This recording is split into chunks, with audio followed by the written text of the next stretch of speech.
Alright, here we go.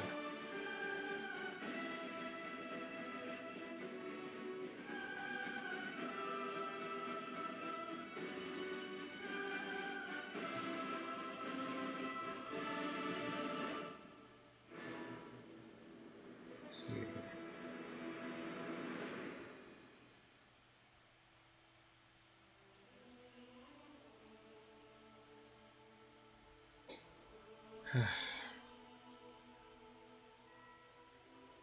We're back with Wrath of the Righteous. And I'm stuck.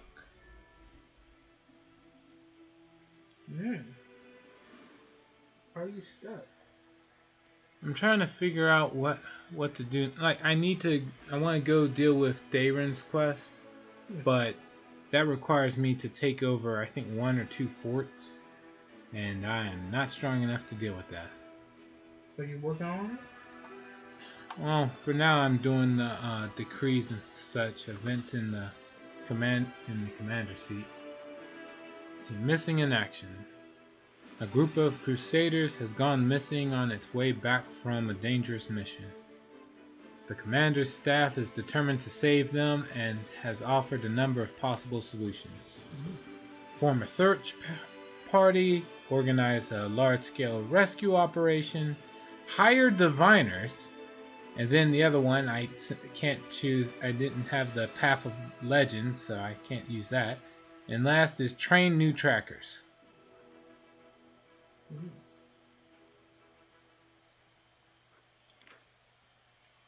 So I can get the rescue squads, where all generals gain a +1 level to reduction of losses feat. I can unlock the strategic routes decree, which gives me logistics points.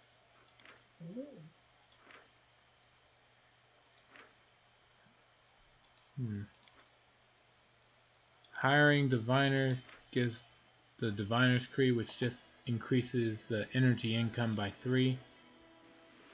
And last, training new trackers, just 8 hunters are recruited. I don't know how good they are, though. It's just 8 hunters. It says experienced rangers and sharpshooters. Let's see. Accustomed to defying the wilderness and accompanied by loyal battle pets. They have the ability to summon pets and penalty in close combat. These are my options. Okay.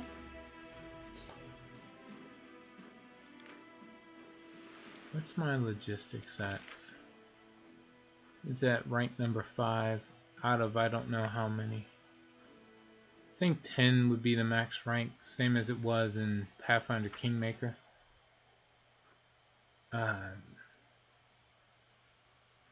should I deal with the people missing in action?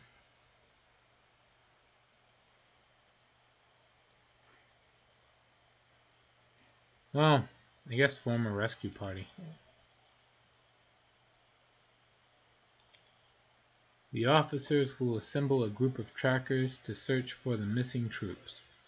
Once they have returned to Dresden with the disappeared unit, they will continue to rescue soldiers who get lost or captured. See, Camellia wants to talk. Camellia wishes to have a private conversation with the commander whenever he can spare some time in Dresden. The Two Blades. A renowned artisan who forges enchanted weapons has come to the commander bearing 2 gifts. One blade is old and rusty, the other radiates heavenly light and is incredibly sharp. The artisan is offering the commander the choice of whichever sword fits him. Choose the rusty sword, choose the radiant sword, reveal radiance that surpasses both of the artisan's creations. I didn't choose the Path of the Angels, so I can't choose that one. Or give both swords to Nino despite the artisan's protests. Damn. The effects provides old rusty sword, provides shining sword, Reveal. All units gain enchanted weapons feat for 60 days. Giving them to Ninio. Provide swords made by Ninio. I don't know.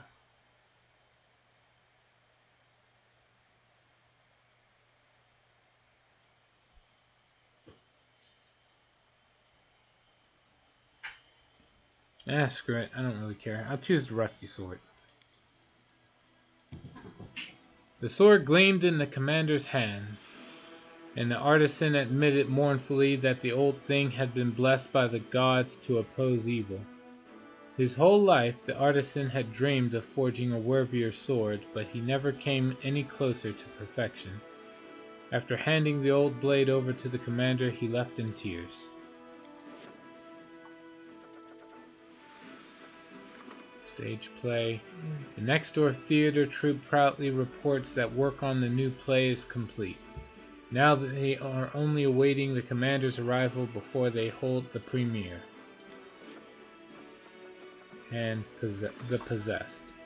A scouting party got caught in a storm in the whirlwind. Alas, the consequences were most dire. Corrupted spirits entered the soldiers' bodies, taking complete control. What should be done with them? End their lives. Perform an exorcism. Use them in battle. Unavailable because I didn't choose the path of the demon. Right. So use them in battle is chaotic and gives me military experience. Perform the exorcism. Good. Crusader morale goes up. Deducts 3,000 finance points. Ooh, can I afford that? Yeah, I can. Alright. And last, if I end their lives, it's lawful, and I gain the fearless feat. Unit has 20 bonus combat morale. Screw that. Hello, you're early again. No, I'm not. Stop making the joke. I get it. I'm late. I'm sorry.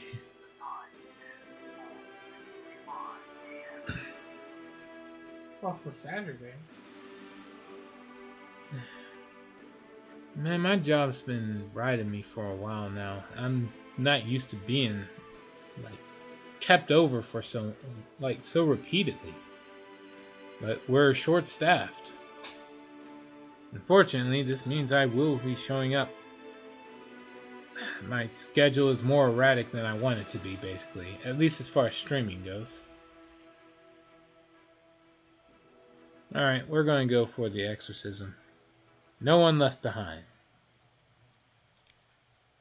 The spirits did not wish to part with their new bodies, but the clerics of the crusade were stronger. The commander's merciful decision has filled the troops with hope. They have faith that, even in the most desperate situation, he will not give up on them. Hear, hear. Hi, game's still on the edge, it seems. Good luck on that. Thank you. Let's see. Decrees, strengthening the diplomatic connections. Yeah. Let's see. Glory to heroes. Royal conscription. When did I give a royal conscription? Recruitable growth for training units increases.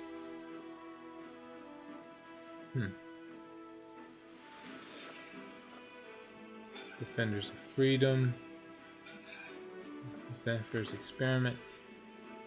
Oh, I can still recruit Azadas, but I've already figured out they're pretty weak, so forget them. Yeah, but they can summon other creatures, right? No, they can't. They really can't. They're very useless. At least in the whole Might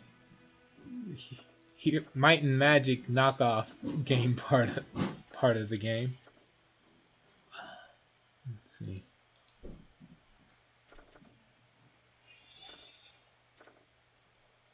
You can choose something though. Not doing Xanthir's experiments.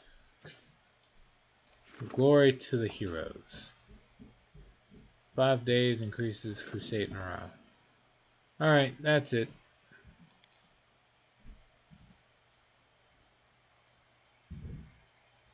Now we move on.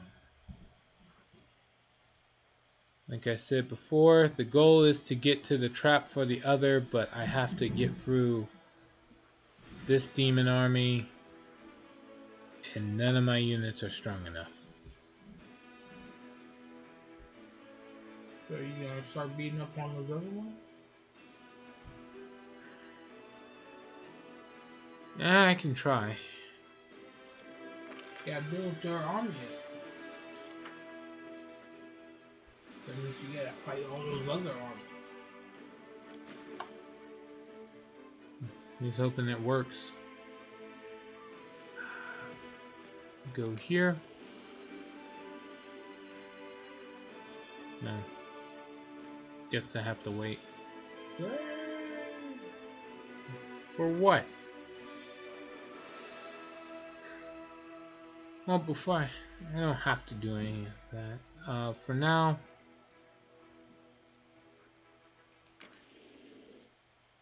Hmm?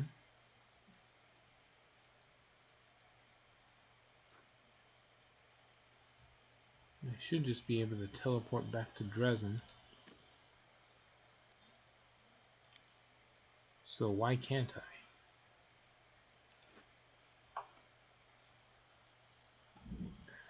Did it beep on me? Yeah, that was my phone. Is there some particular reason I can't teleport? Death's door. Con damage. Power attack. I guess take a rest.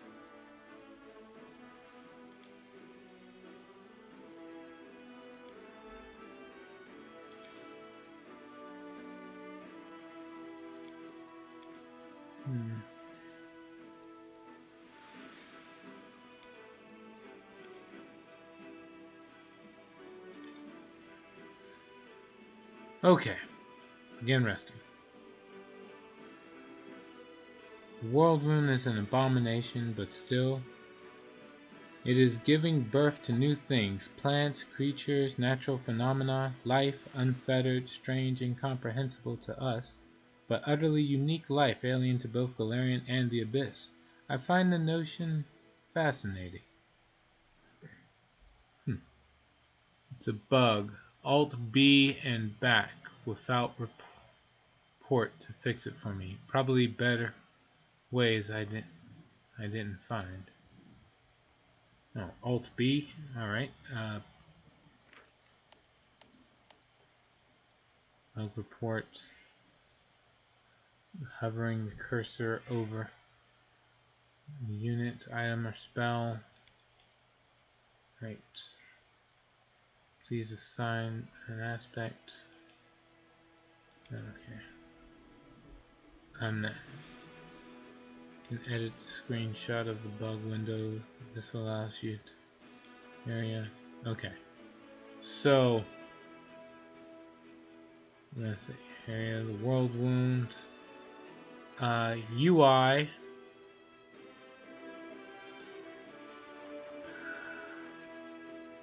Let's see. Describe the bug.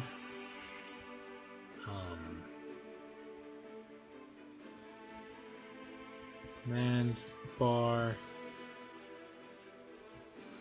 isn't showing.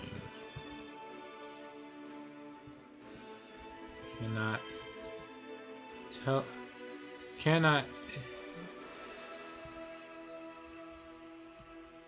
issue decrees or teleports.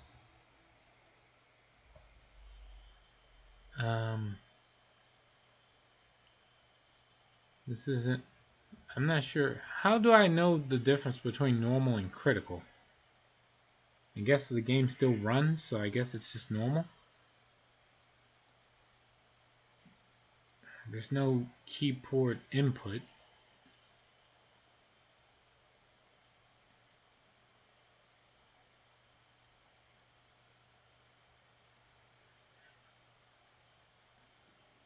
Yeah, send. And we wait. Uh-oh. It's not. The program is now not responding. Okay. No. Oh, of course. As soon as I send a report, like, it shows. Wonderful. Whatever.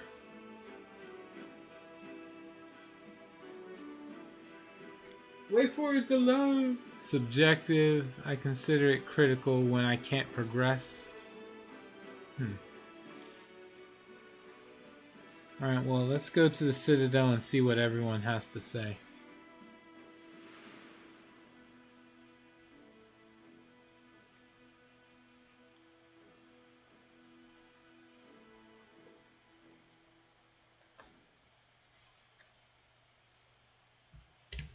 Now we wait.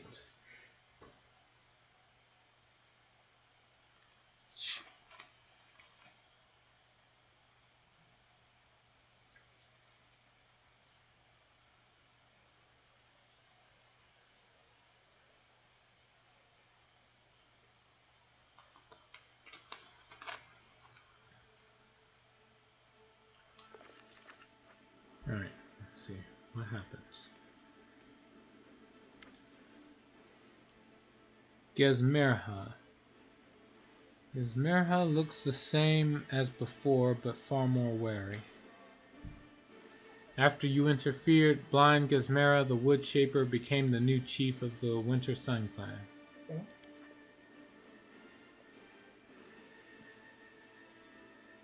So it is true. The commander has returned from the dead.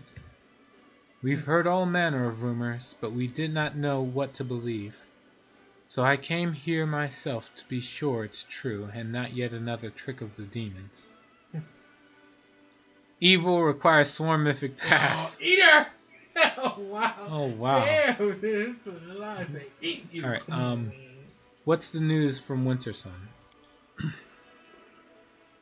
For example, I had a bug that removed all exits from a dungeon. Oh, shit. I consider that critical. That would be a critical bug, yeah. I don't know. I guess the UI bar for the commands, it doesn't stop progression. Maybe it can. Like if you need to, it's certainly inconvenient. But I don't think you need them in order to like beat the enemies in the whole the alternate Crusader mode. All right. I thought time would heal Winter Sun, but it hasn't been easy.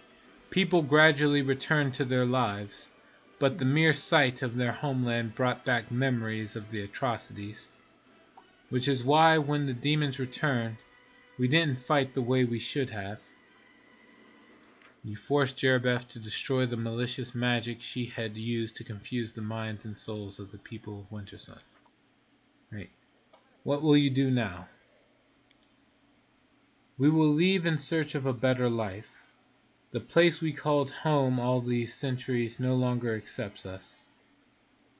There are too many ghosts here, too many memories. Gesmira sighs.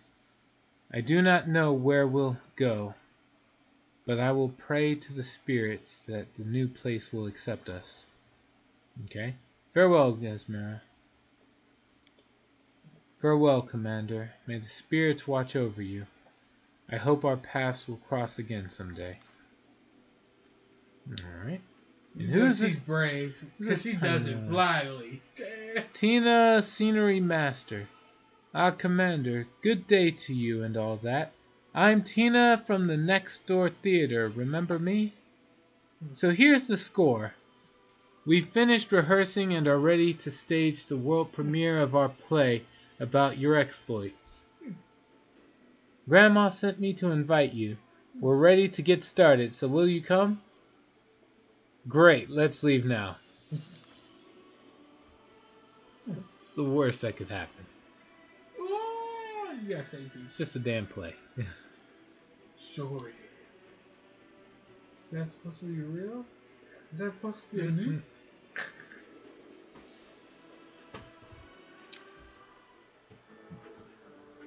Alright, let's see. Grandma Gretlin's smile shines with pride and happiness. Her new ladle shines equally bright, and she holds it like a scepter. Ladies and gentlemen, the day has come that every participant in the crusade has awaited with bated breath. The day when we, the Next Door Theater, finally present to you our newest production. Theater, theater. Ember laughs melodiously and claps her hands. Greybor casts a long, thoughtful look at Ember. The elf's joy is reflected on the dwarf's stern face by a slight smile. The massive prop catapult behind Grandma creaks loudly and somewhat ominously in time with her words. At least you hope it's a prop. Here it comes. Today we return to the recent past, to one of the first victories won by the commander. Our show is dedicated to these grandiose, incredible, mind-blowing, exciting, large-scale, grand, and legendary events. Woo. Many of you probably witnessed firsthand. As the director and playwright, I feel humbled and honored to... Captivated by her own speech, Grandma brandishes her ladle with wild enthusiasm and accidentally touches, but only lightly, one of the catapult's levers. Oh, crap.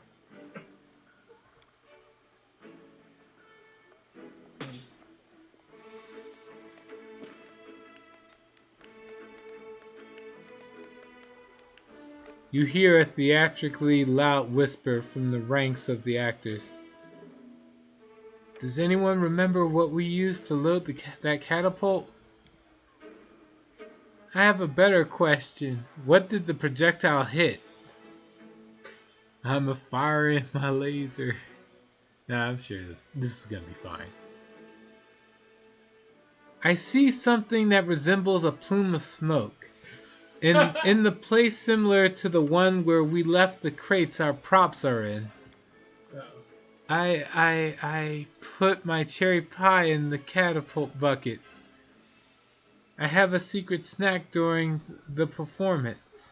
And now, it flew away. The last sentence is followed by a loud sob.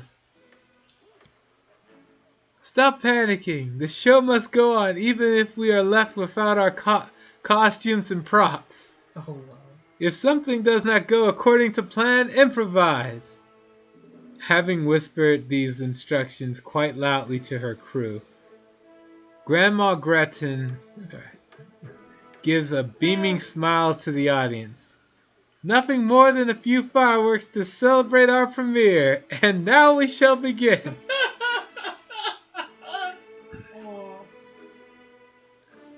See. Leave, I don't want to watch this farce. Damn! No. You may start, but if anything goes wrong, I'll throw Rotten Tomatoes at you. No. Applaud. Hurrah for the premiere. Sure. You can do it. I believe in you. In the year 4715, in the area near Dresden, a figure appears in front of the army awaiting his orders. It is their leader, Knight Commander Lewis. Hold on. This is a bad interpretation of the Goes Wrong show. No snacks, it's already ruined. Yeah. Alright. My heart burns. Lampkin pauses, moving his lips quietly. Before inspiring his army with a stirring speech, the commander paused, preparing to say the most important words. Say nothing or prompt. Marmalade. My heart burns with marmalade. Or courage. My heart burns with courage. No. Should I prompt or should I say nothing? You should prompt it all. Alright. What you gonna do? Prompt courage. My heart burns with courage. Courage. The delighted Lambkin says proudly, and feeling inspired goes on almost without hesitation. We will never give up.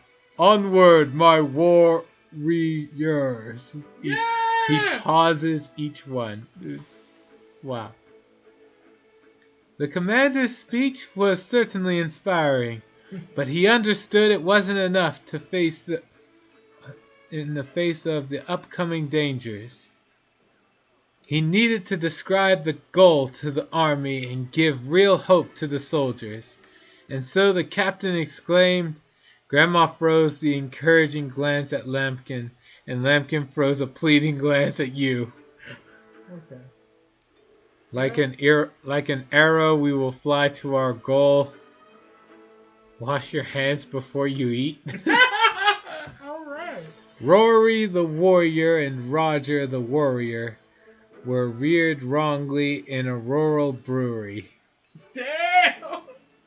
Which one you gonna Why use? would I say a fucking tongue twister to a cyclops to repeat? Oh, That's gonna be just hard. That's cruel. mean. Yeah, Or we say can't do nothing. that. I'm not gonna say nothing. He's literally asking for help. Like an arrow, we will fly straight to our goal.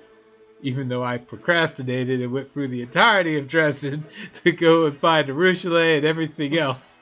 But sure, like an arrow, we fly straight to our goal. We rush to our goal with...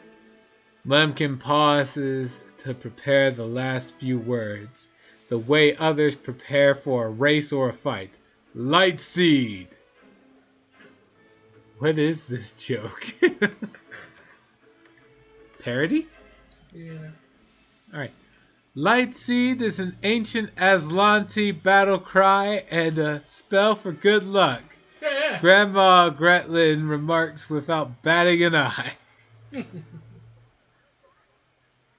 Sure. It sure is.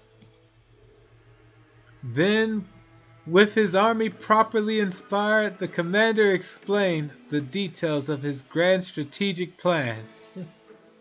As we all know, the commander planned to launch himself from a catapult and break through the enemy's fortifications from the air. Grandma pauses at the catapult, but it doesn't look like it will be able to fire another shot. And this is exactly what happened. However, just as the commander was taking his place in the bucket before launch, the demons set in motion their terrifying, cunning plan. Grandma takes a long pause, her eyes flashing. They cast an illusion that made everyone think the commander was just standing there, as if he was neither flying through the air nor cutting down hordes of enemies. Okay. And now that all of you have witnessed the most spectacular, dramatic, and impressive culmination of our play, let us return to reality for a moment to welcome the person whom we are all gathered here to celebrate, the Commander. After all, this was one of his earliest adventures. That was stressful. Oh boy.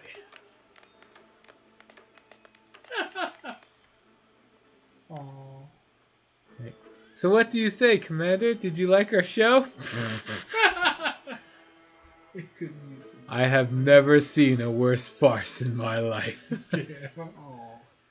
Okay, no. Oh, Not bad, but there's room for improvement. You know what? No.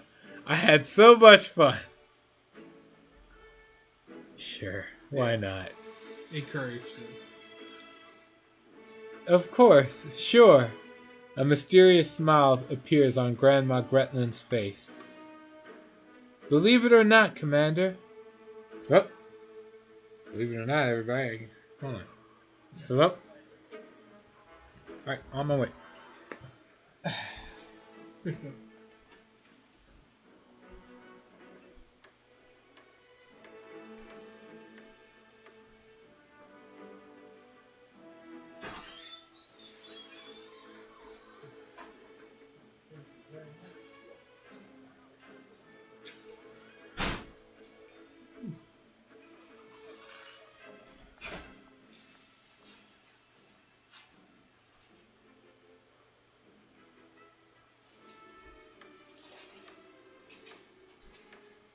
All right. Well, now we have snacks. It took a while. All right. Hold on. End of stream already, or is food here? The food's here, and I'm not gonna. Why must you stream and eat at the same time? Because time doesn't care about what I want to do. I want to stream. I need to eat because I'm a human being. I didn't get to work. Yeah, and when I was stuck at work, I didn't really get much time at my breaks, so gotta eat. Alright, hold on. A mysterious smile appears on Grandma Gretlin's face. Believe it or not, Commander, but every true comedian knows their calling is to provoke laughter and smiles, not necessarily on stage. And it need not be a successful, professional, and perfectly organized performance. Sometimes our art exceeds the limitations of the stage. And now, unfortunately, the time has come to say goodbye. We were with you almost from the first day, but now the show is over, and the next door theater troupe has other places to be and other plays to perform. Goodbye. I wouldn't say good riddance, but goodbye. On they go.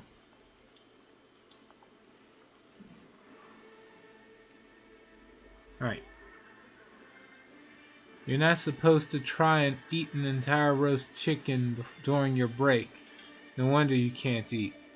Hey, I don't try to eat an entire roast chicken during my breaks. Well, that's a nice idea. No, it's not. It's terrible. Don't go try to eat a roast chicken during that.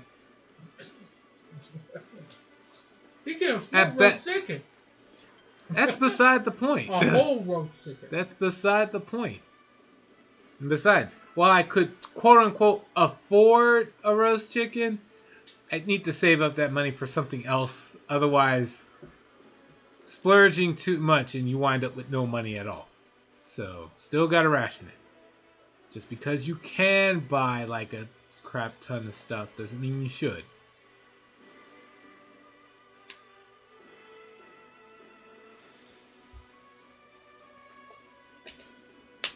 Alright, what else is going on here? Alright, Camellia. My friend, I should like to request your help. Camellia's face remains calm, but her voice trembles with excitement. Remember how much fun we had in Illusionera? We went to the brothel together and had an excellent time there. You did enjoy that little adventure of ours, didn't you? Camellia licks her parched lips. She does that a lot, apparently.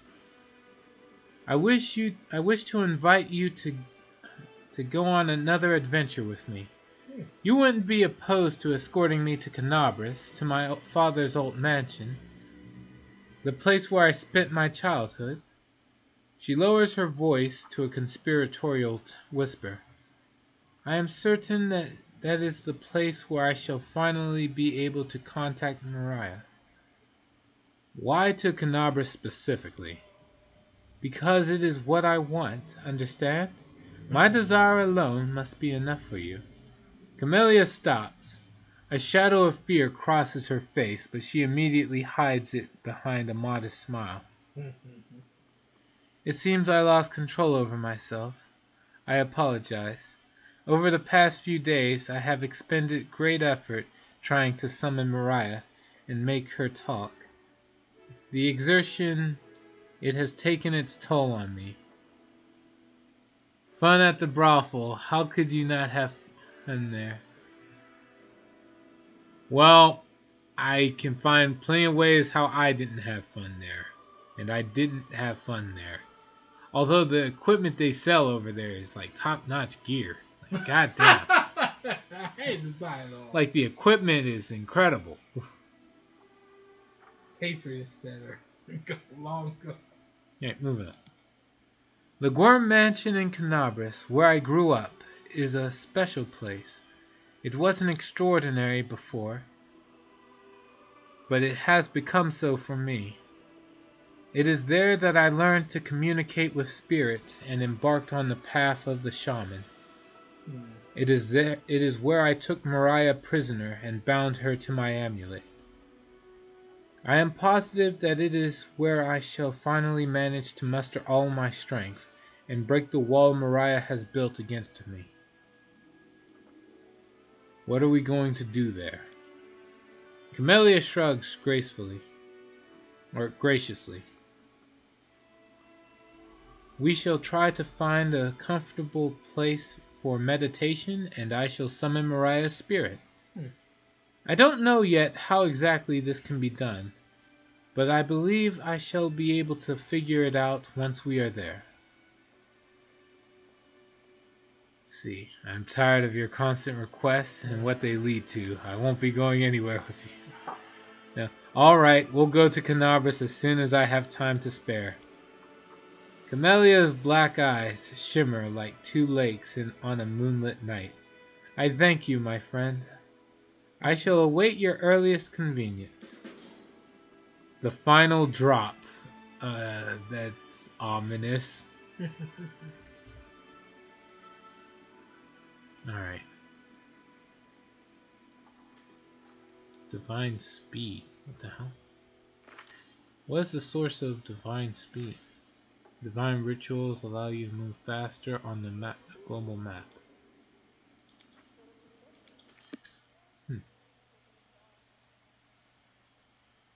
Alright. Oh wait, hold on. Did I get... It said I got a rusted sword and That's all you grab. No. Not just that. I also was supposed to get the item from the Royal Council after I saved them. Here we go. A longsword. A holy longsword. It's just a holy longsword. That's nothing fancy. It just has the holy property. It's +5, which as a dragon I already turn everything into a +5 weapon. But more importantly, I got the goggles of quick grasp. A +15 bonus on persuasion checks, as well as all lore and knowledge skill checks. Goggle doesn't show through the through the helmet, but that's okay. Probably looks lame anyway. Yeah, look at this monocle. This monocle looks lame. Who would ever? You. Yeah, as long as I wear a helmet over it. Lewis, where's the monocle? Alright, so with a +15 persuasion, and then the stringent pacifier gives me a +15 competence bonus on intimidation specific skill checks. So I think that stacks, because it's only when intimidating. So I'll have a +65 intimidate. No, even more than that because I add my strength. So 65, 70. I have a +80 to my intimidate. If this calculates right. Even with a 1, I can still fail. Yeah, somehow. Yeah. That's the only way to ensure I won't fail is to have ridiculously high buffs. Failure is fun. It's over. It's 9. It needs to be that. Otherwise, it's just gonna fail. Yeah. Which you can do depending on your build. If you go legendary, I can see. Alright, let's rest and get rid of that death's door. And if you're human. Because the learner. Even you must believe in something apart from gold. Don't deny it. Of course I do. I believe in Norgabur. I assume my answer has not improved your opinion of me. NA Math, I guess. Yes, NA Math. Yeah, I'm probably off. Who knows? Alright, let's see. Lady Konomi. Apologies, Commander, but an ambassador of a certain nation demands to see you.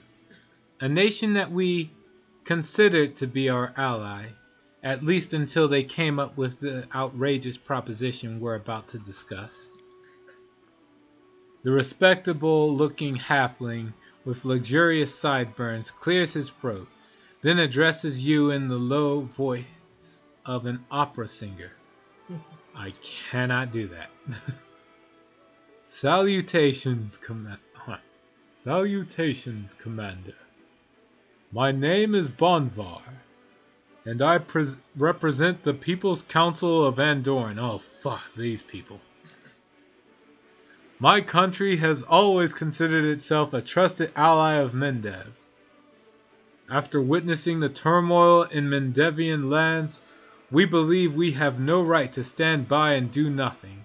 Andorn is ready to send its forces to Nerocean and the largest cities in Mendev on a peacekeeping mission. We will temporarily bring the kingdom under our control for the purposes of restoring order. But before committing to such an act, we would like to receive your support and approval. Oh my god! Just blatant. Just phrase it. Hey, we want to march on your doorstep, and you just lie down and give us your kingdom. We promise we'll give it back. Oh my god! Because we're the good guys. Holy shit! Lady Konomi cuts off the ambassador. Mendev is quite capable of dealing with its issues without external help, Commander. I must ask you to send your own forces to the capital. Don't put the nation into the hands of foreigners. Saving Mendev benefits all nations of Avestan, so why does it have to be the only country that helps us? We'll ask all our neighbors to send us their trusted servants who will resolve the crisis.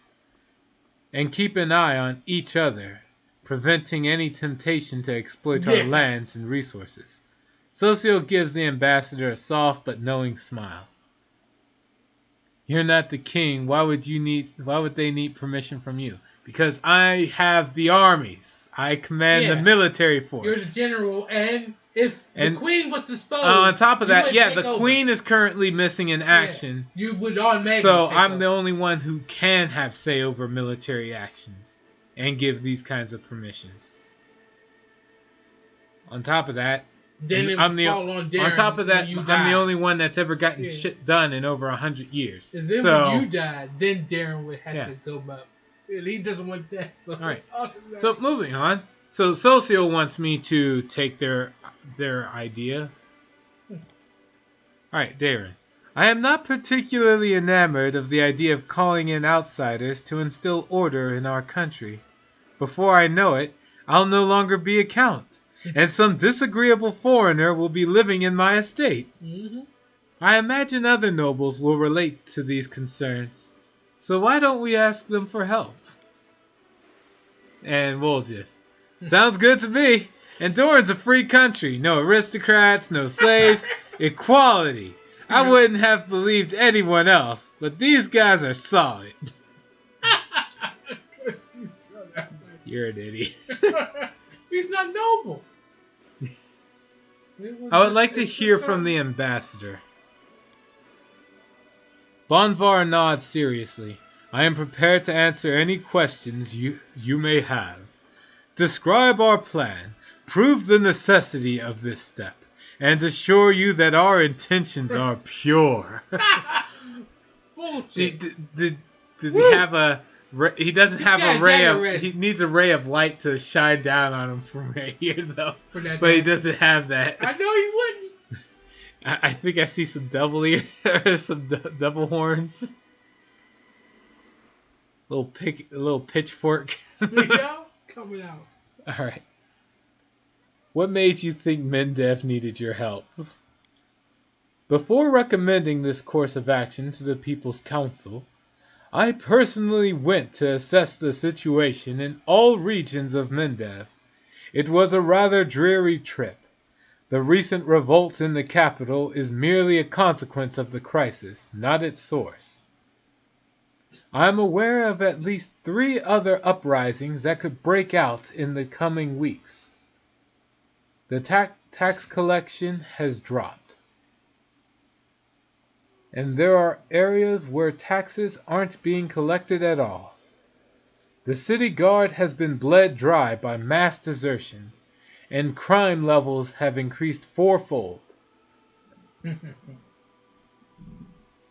The storehouses are forced to provide the populace with bread instead of sending it to you. And it won't get any better, considering that the fate of future harvest is up in the air. The kingdom shakes in the fever of lawlessness. If someone honorable and principled doesn't take the reins of Mendev's salvation, it might not recover from this illness. At one time, you did right by Andoran, despite your politicians demanding otherwise. We're ready to return the favor. Give us your country. I mean, he didn't say that last part, but like, goddamn, dude. That's what he just went. Yeah. All right. But let's beautify you. It's just amazing how brazenly you can walk up and say, Woo! "Give me your lands, your Yep. kingdoms, and everything," Yeah. with a smile on your face. I'll kill you. I'm Well, not. that ambassador didn't make I'm it. not evil. I won't kill him. What do you gain from all this? If Mendev crumbles, who's going to fight the demons? Us? Ha! No way. After a bark of laughter, he turned serious once more. Great trials breed dictatorships. People flock to strong authoritarian rulers because they can overcome the crisis. But then the crisis ends, and their rule does not. For Mother Russia! Oh, wow. God damn. What? We don't want the enlightened Mendev to break into smaller kingdoms ruled by tyrannical generals and the greed of the wealthy. Its people do not deserve such a fate. On what conditions do you intend to assist us? Our forces will take the major cities of Mendev and establish the provisional authority of Andoran. That will mean a return to centralized governance. We will stamp out the widespread crime, stop the plundering of public coffers, and mobilize the remaining resources. Our interference in the nation's affairs won't go beyond that. We will not meddle in political matters, push our beliefs, change the laws, or expropriate any lands or wealth. As soon as the crisis passes, we will depart from Mendev without imposing any obligations. This is a humanitarian mission, not an occupation.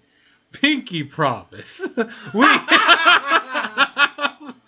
pay no attention to my fingers crossed behind my back. That's not true. Holy shit! That's not true. I can't believe this is happening. Just, wow! Alright, okay. What do you gain? What they gain? They gain lands, the ability to wealth, the ability to change laws, push their beliefs. They get to meddle with political matters. You know, they get to occupy the lands. That's what they get out of this. Yeah, they literally just admit to do it. It's like, we're not going to do everything we're going to do. We're just. It's like, you're going to do all this. Oh, no, we're not. Like, No. oh, well, they said. They said what's going to happen is you're going to cease to be a kingdom. Hold on. It's like saying, okay, well, they said they wouldn't, so we're fine. Like, bullshit. It's like, god damn. All right, hold on. Why do you need my permission? This is what Trosius asked earlier. So let's find out. Why do you need my permission? Banvar gives you a shrewd smile. Because otherwise it would be common pillaging. If you hear a voice screaming, "Help!" from inside someone's house and rush inside to help, who would condemn you for it? But if you merely hear a commotion and, suspecting that someone has broken in, you burst inside with the best of intentions, good luck proving you're a savior and not a thief who was caught red-handed. We are willing to do some good, but we're not about to put a target on our backs. Cheliax will immediately accuse us of launching a destructive occupation either way. But with your approval, the price of our assistance might not be unreasonably high for us in the end. You have satisfied my curiosity. Lady Konomi makes a concerned sound.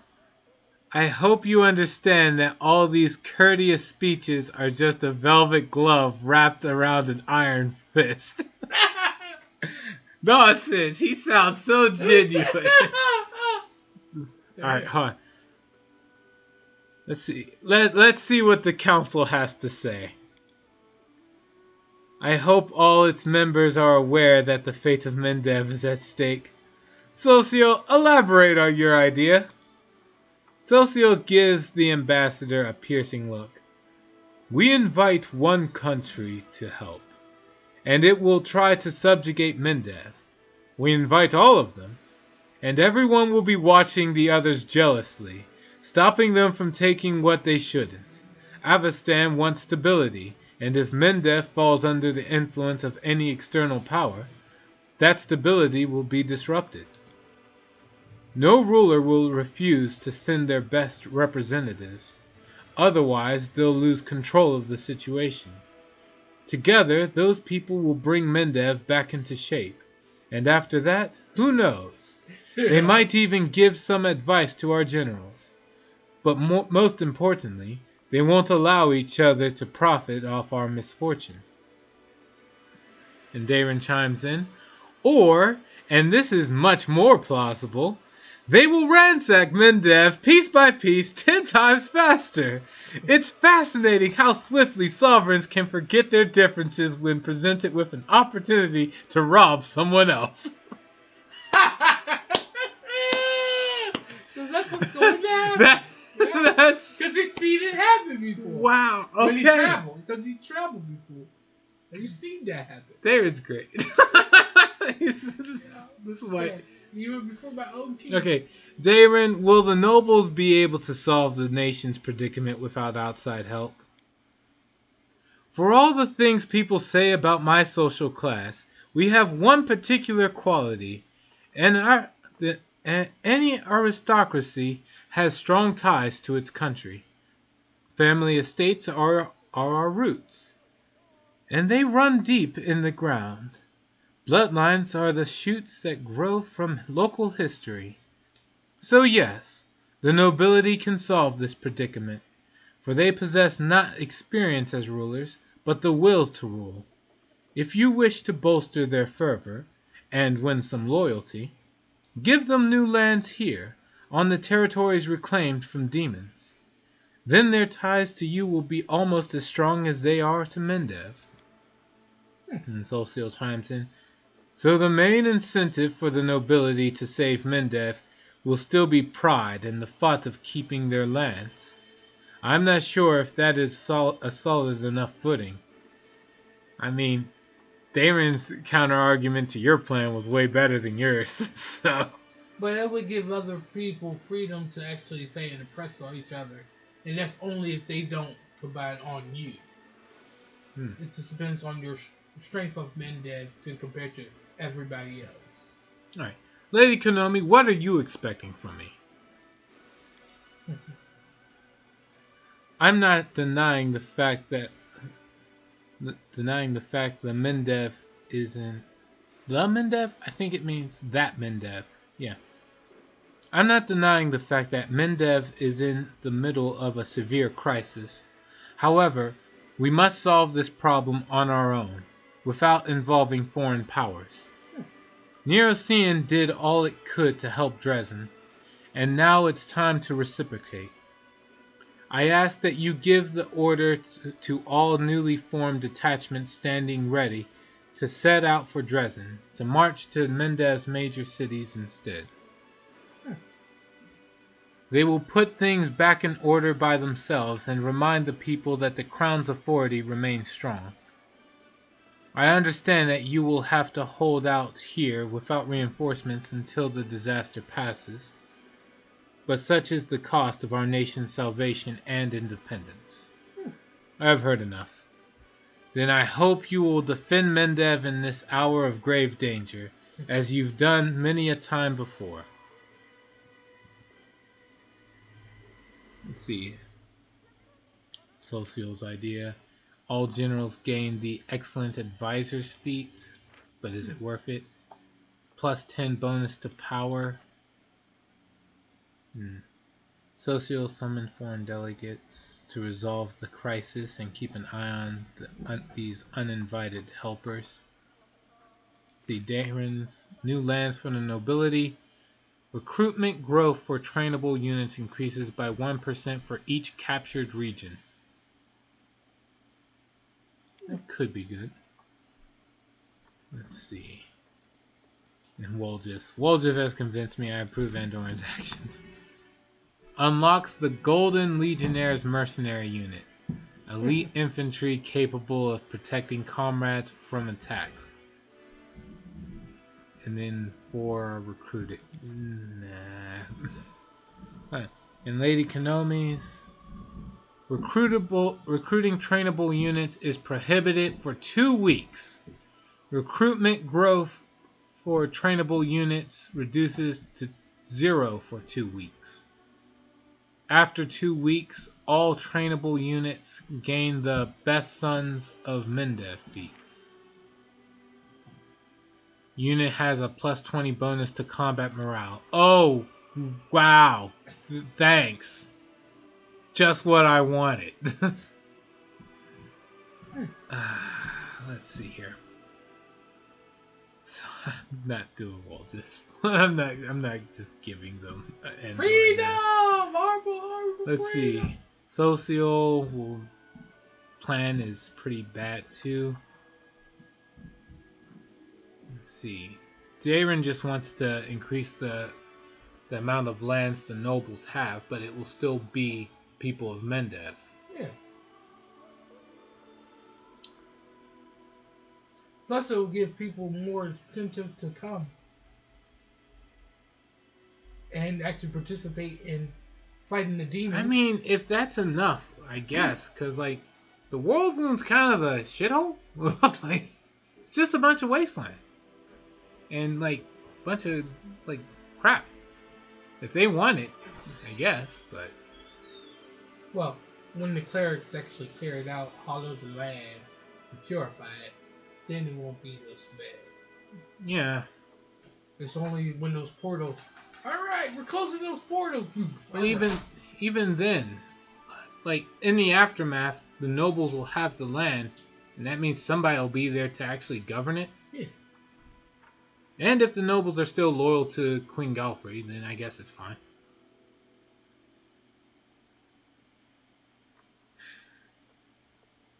Neutral evil. Yeah. All right, we're gonna go for Darren's plan. It was either Darren or Lady Konomi. But it's still many. Social's plan sucks because fuck Social.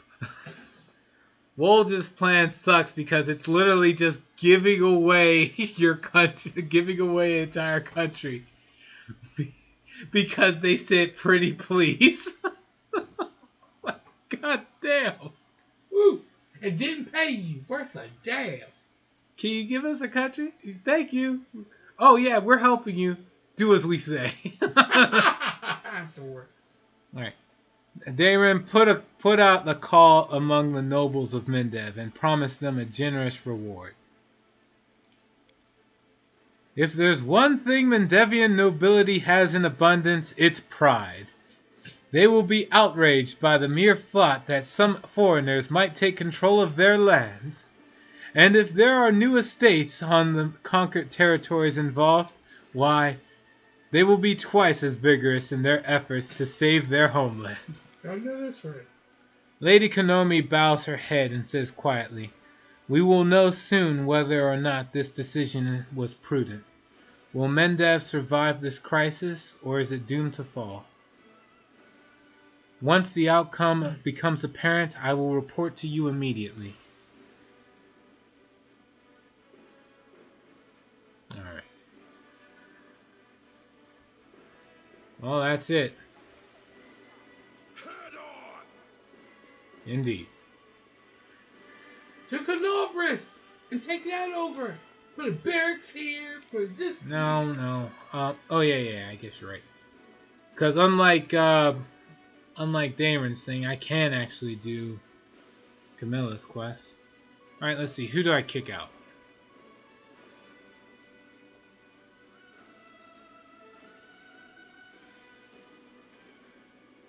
Sela, Damon, Arushale, Lon, or Wenduog? Lawn. Yeah, it was pretty obvious. It's gonna be Lon.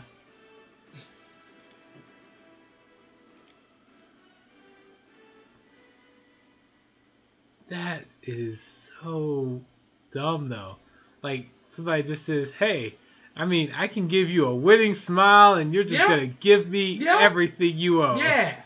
Just because I said pretty please, I promise I'll give it back when everything's said and done. No, really. Would I lie to you? God damn. It's just, I'm not sure if I could call it dumb or just like a very it's a plan so crazy it just might work, but like, yeah, wow. Let's see if this commander is really on our side. Let's see how dumb someone is. Hey, give me everything you own. I'll give it back later, promise. Like, what? Oh, hold on. Before I forget, I should really reassign. I should assign the spells that Camellia has. She's got a few. Quite a few. Nope. Alright. Let's see. I guess that and spike sounds, because why not? You have Dominate Person, Flame Strike, Call Lightning. Ice Prison! Nope, doesn't have it. Let's see.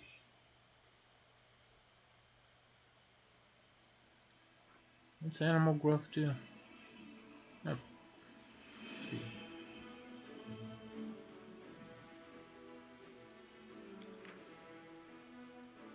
Target. Oh, it can only be targeted on an animal. So that's crap. Well, she's got the Breath of Life spell, so why not? Take that. Another cast of Raised Dead. Stone to Flesh. What else? Stone Skin Communal. Have an extra cast of that.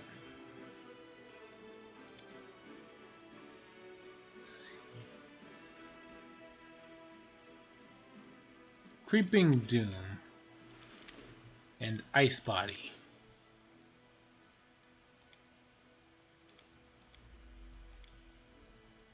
And what does this one get? Frightful Aspect and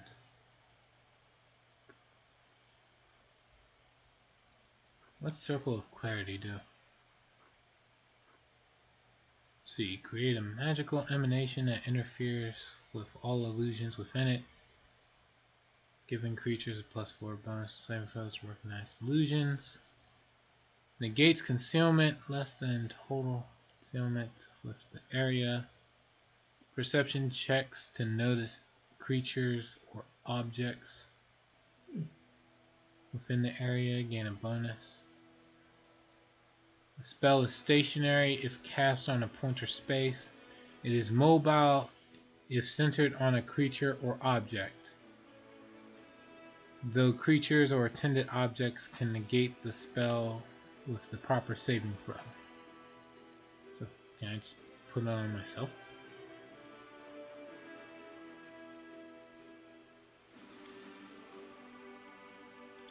Circle of Clarity. And animal shapes. Turns the whole party into animals. Let's see. What else we got? Elemental Swarm. Winds of Vengeance. Sure. Shape change. What does this do? It's the only spell I know that says it requires Jade. This spell allows you to take the form of a wide variety of creatures. Can summon as beast shape, elemental body, or dragon kind. Yeah, sure. Sounds good to me. Alright.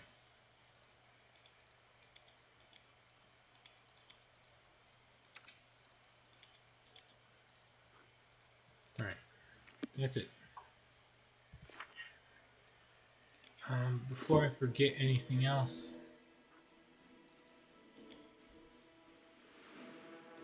we'll have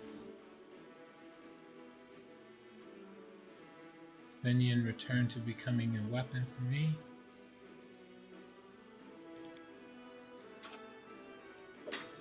There. Alright, let's go. Alright. Recruit units.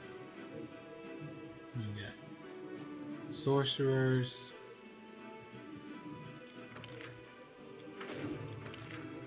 Paladins. No, I don't need paladins. Convicts. Raiders.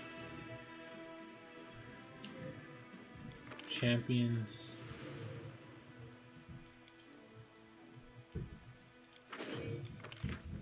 Headhunters. And Edge Knights.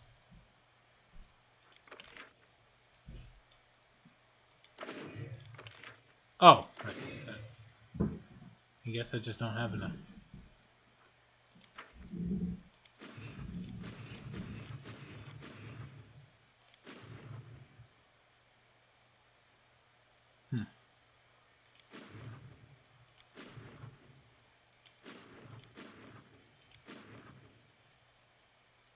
Right, that's right. I said I wanted these guys to go join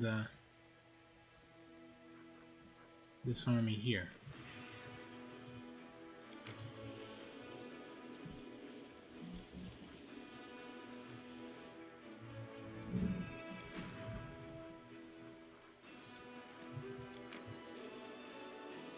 Alright.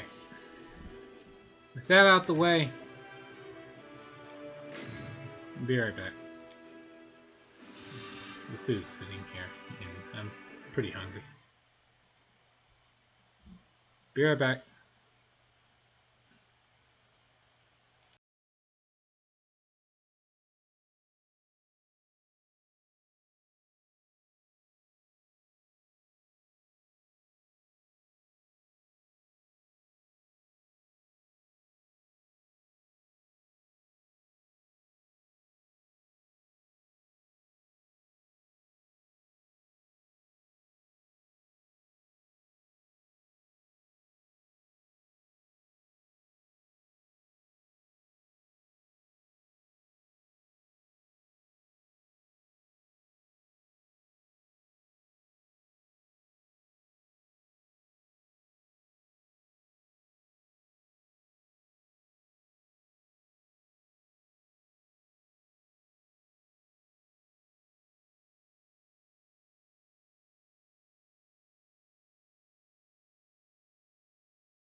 For the record, I will keep playing now. I just won't have the mic on for a bit.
Just in case. I've heard that succubi can take on any guise, male or female. Does that mean that you prefer to appear as a woman? To achieve my ends, I became what people wish me to be. But I've never considered what I might wish myself to be. You've given me food for thought. Thank you.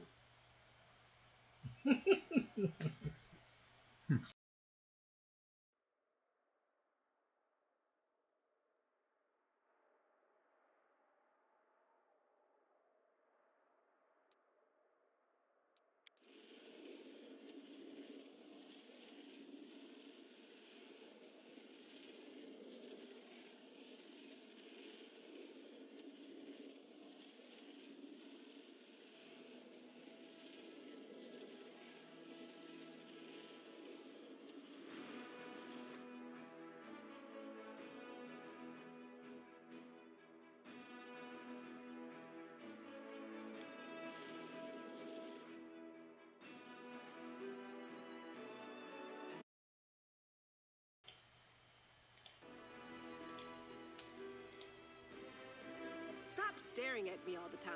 It's creepy, you know? If you want me to obey, make me. Or are you afraid I'll beat you and you'll have to do what I say? Jeez.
Okay. Camellia, allow me to attend to you and ease, if I can, the travails of the crusade. As a lady accustomed to comfort, this all must be quite trying for you. You are the picture of chivalry, Count. But I grew up in far less luxurious and pleasure-filled conditions than you. I am no stranger to sufferance.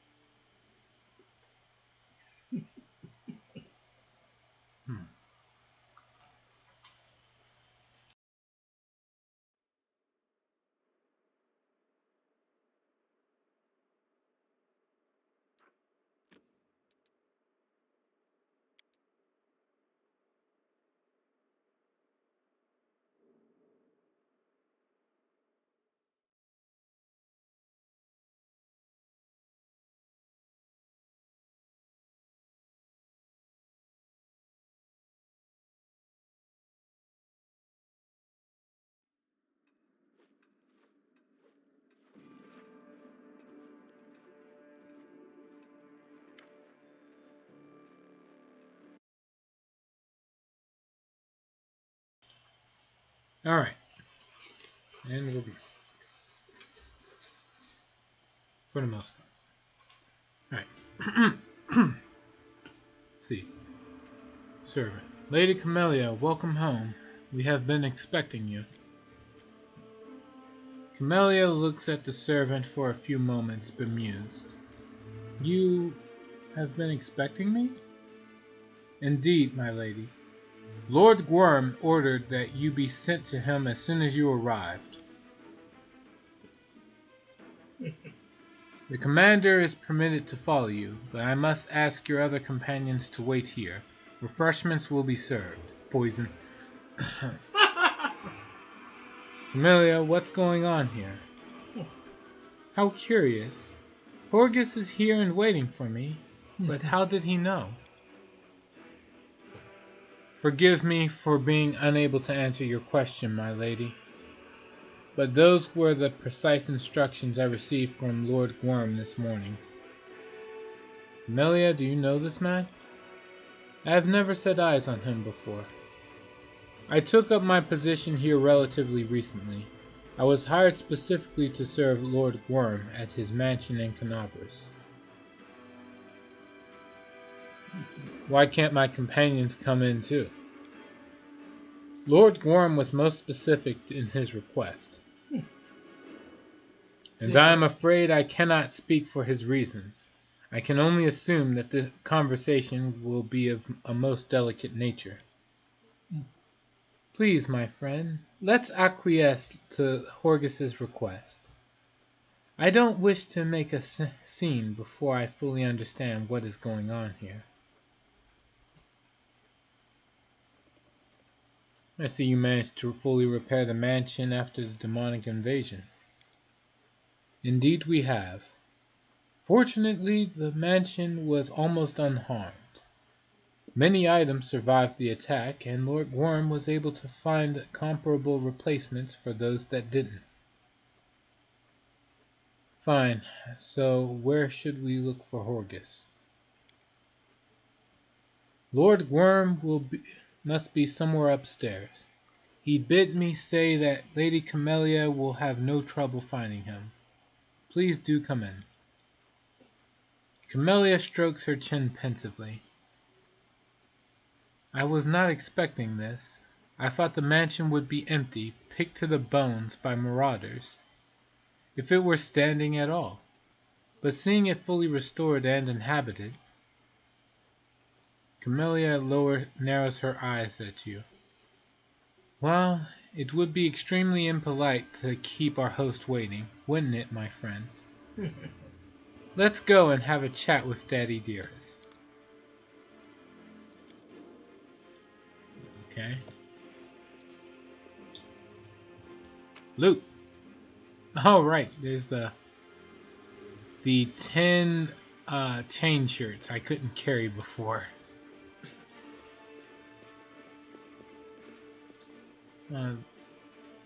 This is the room of my first mentor.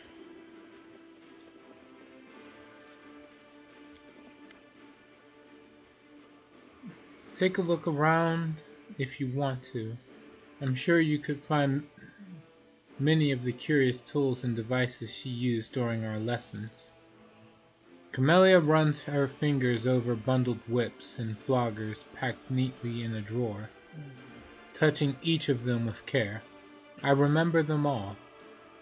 This one makes thin wounds on the skin like a razor blade, while that one shreds skin to pieces. As for that one, the black one, it doesn't leave any marks on the skin at all, but deals so much pain your head spins. Why was your mentor so cruel to you? I don't know. Perhaps the old hag was once trained in the same way, or perhaps she simply hated me. Besides, in her eyes, I was not the daughter of a noble family, but merely some urchin that the Honorable Horgus Worm decided to take in off the street. Why did Horgus allow the Varsian woman to treat you like that? Camellia shrugs. She moved into this house a few years after my mother's death. Horgus often had to go out of Canabris on business, so he gave me into the care of that old shaman, hoping that she would teach me to keep the spirits on a short leash. That old hag must have known that what she was doing was illegal. She was very good at hiding the evidence of her teaching. She always made sure to heal my scars by the time my father came back. Too bad you didn't stay with Camellia. Judging from what she learned, you'd have had a good time. Somehow, Atrocious, I think the word good would not be applied here. To have an evil time. A bad time. You just collar her and whip her. No, what the fuck no. Yes. Alright. Anyways, reading on. Anyway, the Varisian didn't even last 3 months here. Oh, how she wheezed when I plunged my stiletto into her throat. And her eyes, shocked and terrified in equal measure. The old crone never suspected a 6-year-old girl could be capable of such a thing. Why is Horgus still keeping all these things around? Because I asked him to. I want to remember the pain. Both the pain the Varisian dealt to me, and the pain I paid back to her. The hatred I felt toward her lives in me to this day. Every time I enter this room, my hands start to tremble and my heart pounds, as if it is trying to jump out of my chest. Camellia licks her parched lips. That burning hatred is my most vivid childhood memory. Let's get out of here. Yes, let's go. Box filled with a variety of whips and floggers.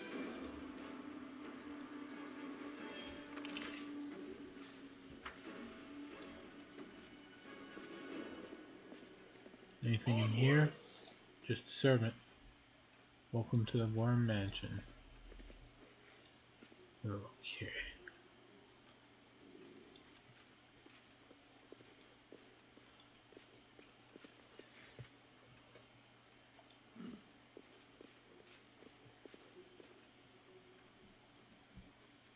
Bye.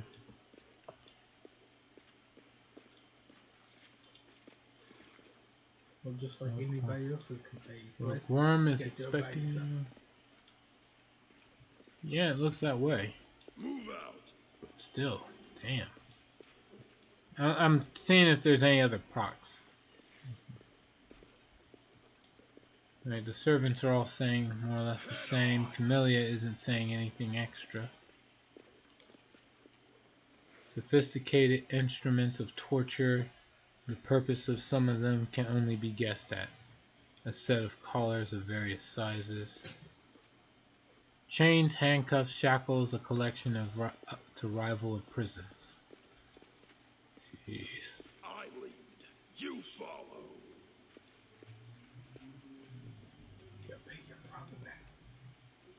Yo. Alright, what's in the garden?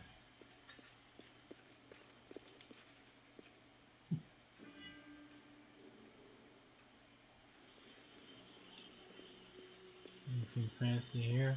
Onwards! I know I wasn't in the garden last playthrough. It was blocked off. Ah, camellias. They're still blooming, I see. You're gonna start another fight by talking to no-name NPCs. No, I'm not. Don't jinx me. Ah, camellias. I see they never stop blooming. She smirks.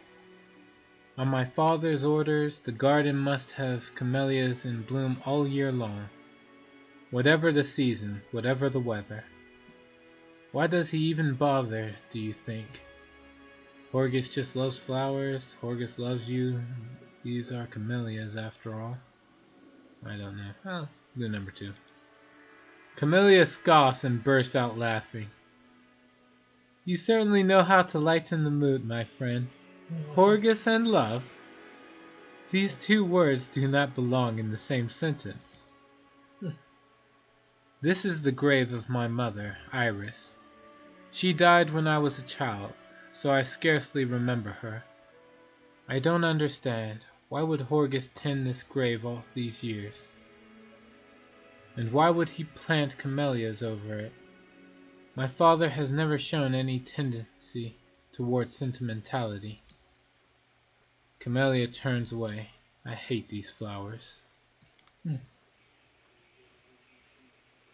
Gardener. Who has ever heard of camellias that bloom all year long? There must be magic involved, I'm telling you.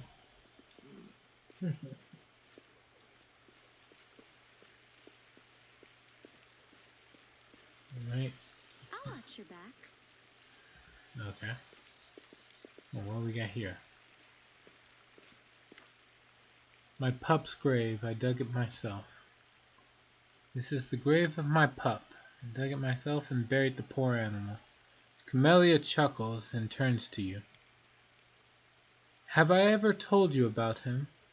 He was so cute and warm. I simply adored petting his curly fur.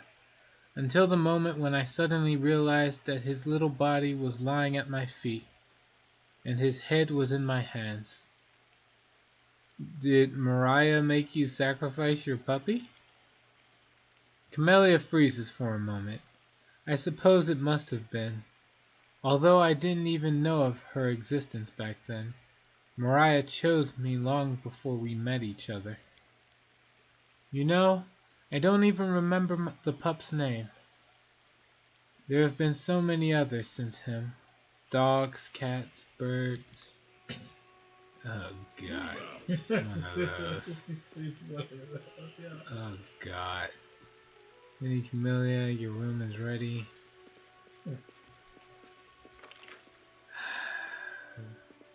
This is terrible. She murdered small little animals. Yeah. Alright, well, let's go into the basement. Really? Yeah, why not? What's the worst that could happen? They're fun. I found chests. Alright. 2 gold. It's worth it. Why is it? Alright, there we go. 2 more gold. 10 more gold and magic boots. Alright, here we go. Unable to identify the boots. Camellia, you worthless. Spellcaster can't cast spells. Or can't identify magic items. Got it. As the saying goes, every family has a skeleton in its closet. In my case, all the skeletons are hidden in the cellar. Let's see. In my case, all skeletons. Camellia smiles fleetingly at her own joke. This place holds special significance for me, because this is where I killed those thugs who tried to rob Horgus's mansion. They were caught by the guards, and I sacrificed them to Mariah. This is where they are buried. I recommend going all the way with her. You can still reload and do what you want. Hey, man, yeah! Dude. Okay, I tell you what. Then I'll reload and try that another playthrough.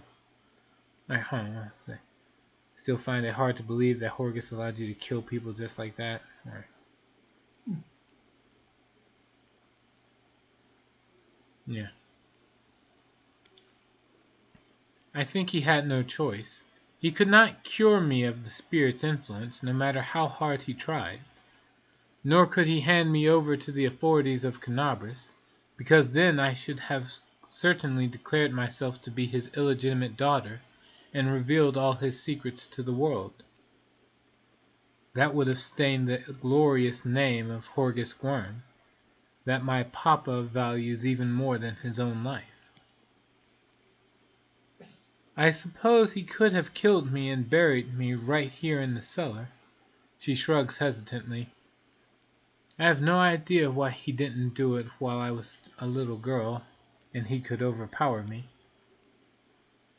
Nevertheless, I can assure you that all my victims buried here were hardened criminals and thugs. No one shed a tear when they never returned from the Gwern mansion at that night. So how many skeletons are buried in this cellar? Oh, not as many as you may have assumed. Just the 2, not counting the Varisian. Failed perception check. Dang. I needed a 40. I rolled a 2. Camelia's gaze wanders without stopping on anything in particular. It seems she is remembering, reliving all the sacrifices she made here. We have to go. I lead, you follow. Clearly, that's a lie.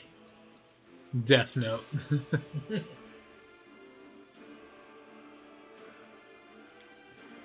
This ain't Death Note. She'd be an awesome character. In Death Note? She's a psychopath, so sure. Oh, a locked door. I can finally pick this lock now. Couldn't do it when couldn't do it in the last play. So. Alright. Welcome to my room, my friend. With an inscrutable smile, Camellia looks around. I was about to apologize for the mess, but it appears the servants were ordered to clean this room. Well, do you have anything to say about the place where I spent my formative years? There are bars on the windows? Camellia turns to the windows and looks at them closely, as if seeing them for the first time. Then she shrugs. They were always here. I moved to this room immediately after my mother died, and this is where I stayed, leaving it only on rare occasions.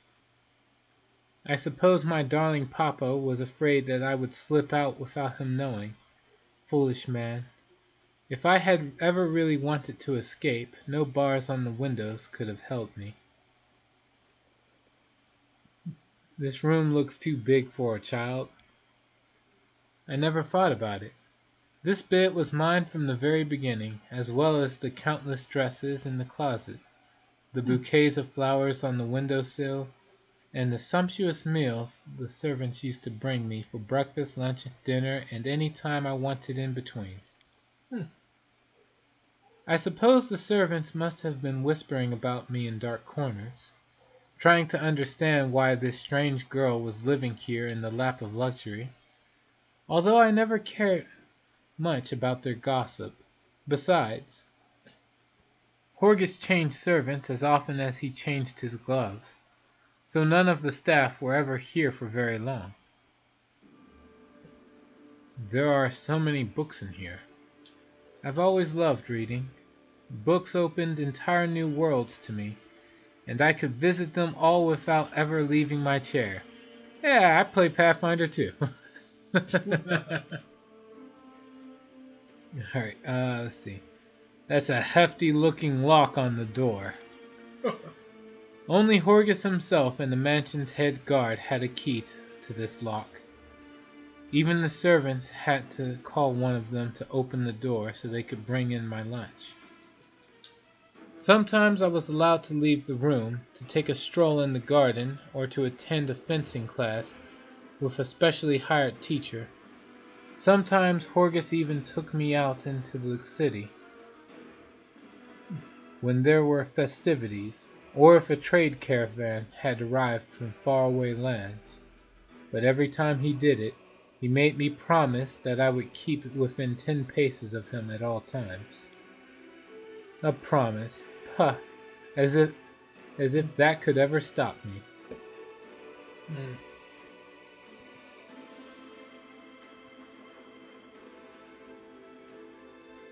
You live like a bird in a cage. A gilded one, but still a cage.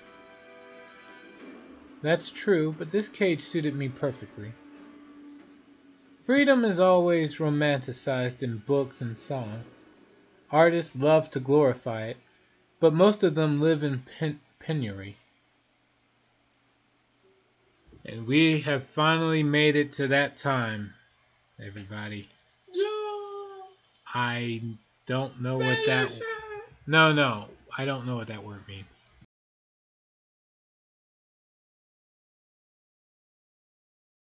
Penury.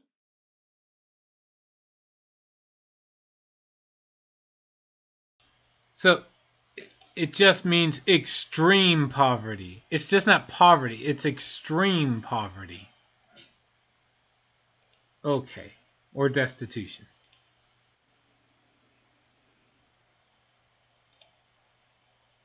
Okay. Aw. So, they are beautiful ideals to be sure, and I would happily read about them after yet another delicious dinner, ensconced in my soft, warm bed. Let's keep going.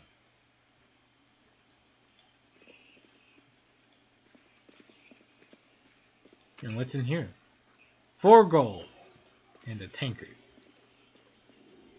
For a girl who lived in a lap of luxury, she don't got squat in her room. Let's see. Another servant. Nothing to say there.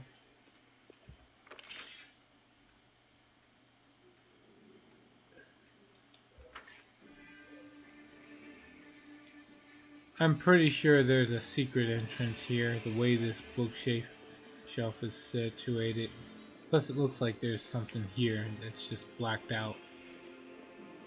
But I failed my perception check, so we'll never know. Too bad you have no perception. Well, no, I do. My character doesn't.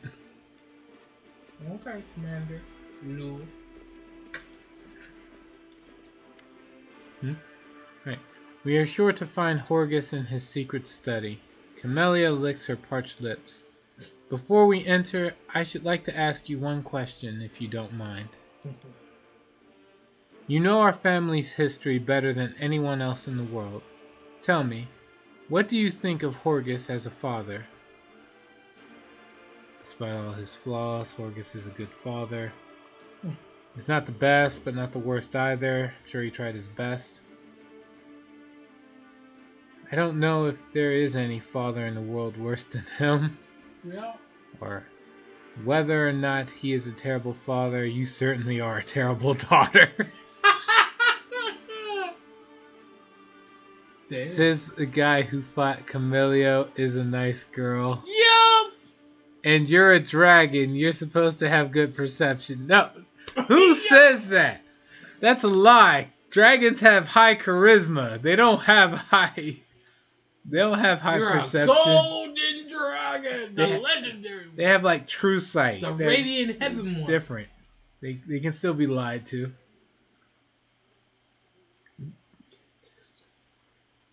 What good are you? God damn it. Lewis. Alright, fine. Get your jabs in, everybody. I deserve them. God damn it. Oh, Bloody Mary. Alright. Well, what should I say here? How you feel? It's kind of a non-answer. So you want to be neutral? No, being neutral is saying your family is your business. Dragon Bloodline says that. Dragon Bloodline says I have good perception?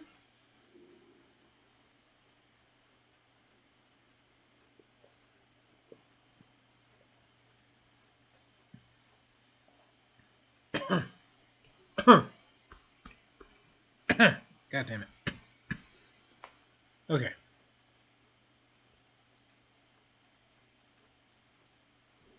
He's not the best, but not the worst either. I'm sure he did his best. No.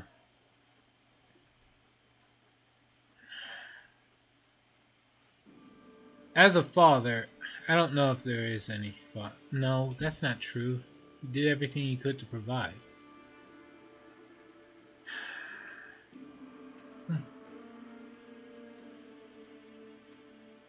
Despite all his flaws, Horgus is a good father. So that's what you think. Perception is a dragon class skill, and blind sense as well. Blind sense isn't insight. It's the dragon bloodline's feet, so you should have good perception. God damn it. Fuck. Alright, whatever. Alright, moving on. Camellia's gaze wanders the room, never resting on anything in particular. Why are you asking? No special reason. Camellia turns her distracted gaze on you. I just wanted to know your opinion of my father before we meet him face to face.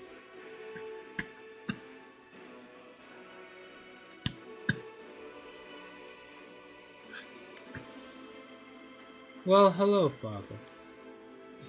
Horgus raises his head and stares vacantly at his daughter for several moments. Then he nods and drains the goblet before him in a single huge gulp. You can smell the sour reek of stale alcohol in the air. Hello, Camellia. So you finally came. And you even dragged the commander along. I suspected that you wouldn't have come here alone. You know, I've been wondering when you would finally show your face here. Haven't I always taught you that it is extremely impolite to be late for an appointment? Camellia wrinkles her nose in disgust. Papa, you stink. I believe you will forgive me this weakness under the circumstances. And if you don't, you can always leave. I won't stop you. The door is right over there. Horgus chuckles bitterly and refills his goblet. Horgus, you were expecting us? This isn't a chance meeting?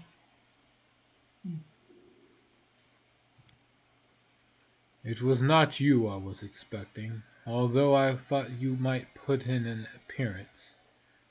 No, I was waiting for Camellia.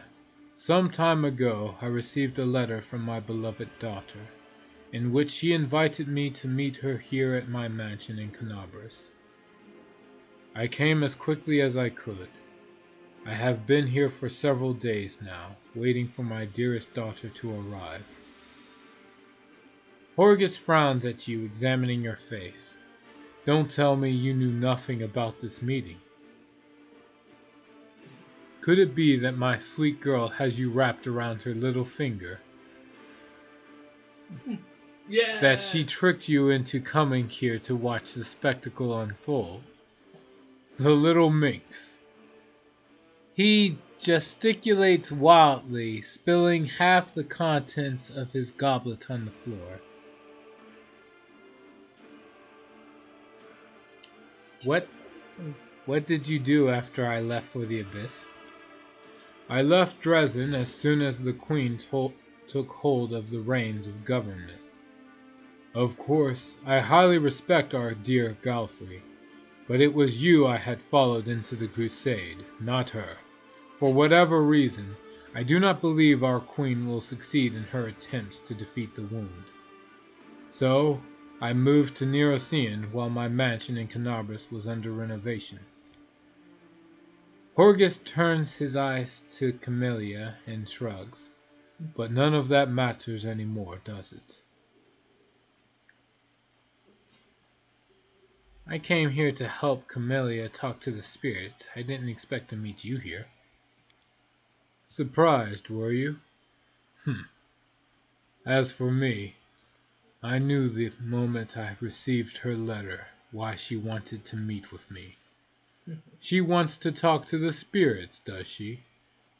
How can you have spent so much time with my talented daughter without realizing that whenever Camellia wishes to talk to a spirit, it always involves Horgus gulps. Murder. I have no idea what kind of spirit she has in that bone trinket. But why would it want so much blood? Horgus takes a huge gulp from his goblet and immediately refills it again. You do know that Camellia killed 5 people while she lived under this roof, don't you? First her mentor, an old Varisian woman, then 4 more. Well, they were thugs, bandits, and murderers. They had it coming, to tell the truth. They broke into this mansion seeking to rob us. That's Canabras for you. A border city with all kinds of riffraff lurking about. My guards caught them, tied them up, and tossed them in the cellar. They never reported the break-in to the authorities. Why bother? Those thugs would have been executed anyway. Holrun always made short shrift of such rabble. Horgus belches noisily. But the things Camellia did to them down in the cellar, I never saw it myself. I only heard it. And then later, when I buried their corpses, I felt relieved that I was not in their place. Camellia remains silent. Only the sound of her labored breathing indicates that she is still here. Okay. Why did you condone Camelia's inclinations? Why did you protect her secret? Why did you cover up the murders? Horgus straightens his back proudly. Camellia is the daughter of Horgus Gwyrm. A true daughter, my blood, though I may have concealed that fact from society. Yes, she is special, unusual, very sensitive to the world around her. Whose fault is it that the damned spirits drove her insane? I know nothing about spirits. I have never talked to them myself. But Camellia, she is naturally gifted. She understands them. She says we have a chance to learn how to close the world wound once and for all. This end justifies all means, doesn't it, Commander? What is a father to do? Horgus sighs heavily. His shoulders slump as if weighed down by a burden he has been carrying for many years. The bloodline of Horgus Gwyrm cannot be broken, and I have no other heirs. Camellia, what's going on here? She remains silent. You can't see her face, but you hear her breathing, shallow and fast. Her shoulders are rising and falling jerkily, and her right hand is trembling. Camellia, explain.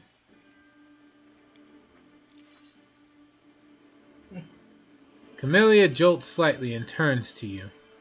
Her eyes seem to look right through you. Her lips are parted, and her rasping breath reminds you of an animal's growl. Her right hand is clutching a thin stiletto that seems to have come out of nowhere. Oh, isn't it obvious? Horgus stands up heavily from the table and approaches his daughter, stumbling a little. She has finally come to take my life.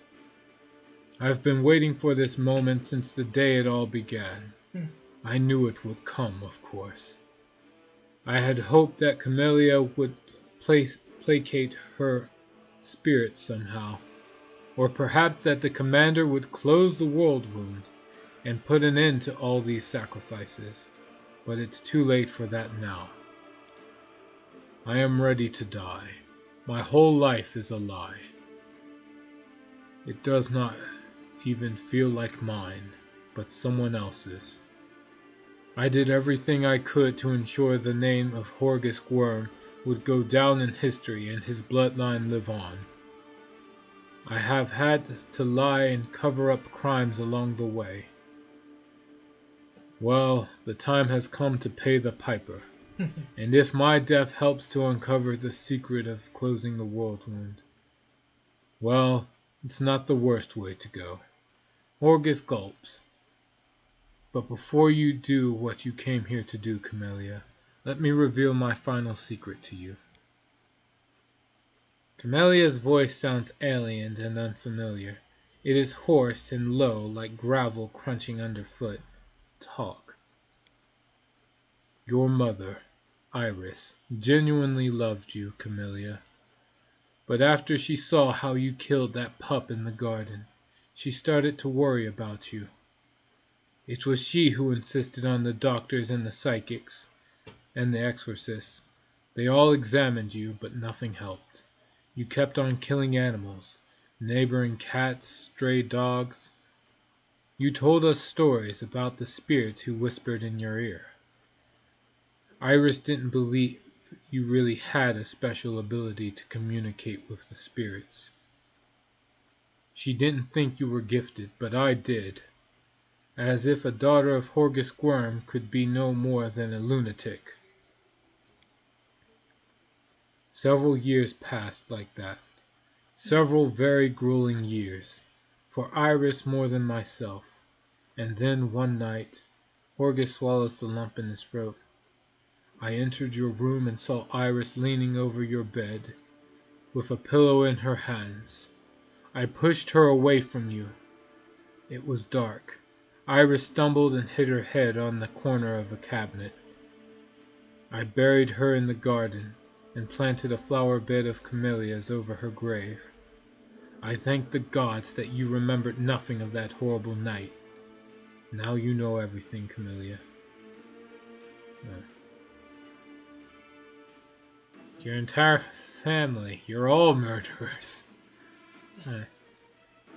Did you kill Camellia's mother? Yeah, did you kill Camellia's mother? Horgus sighs. It was an accident, but I was prepared to do it. And I would do it, and I would do the same again if I had to. The bloodline of Horgus Worm cannot be broken. Forgive me, Camellia. Forgive me for keeping you locked away. Forgive me for never acknowledging you as my daughter. Forgive me for depriving you of your mother and never being able to replace her. Now I have said everything. I'm ready.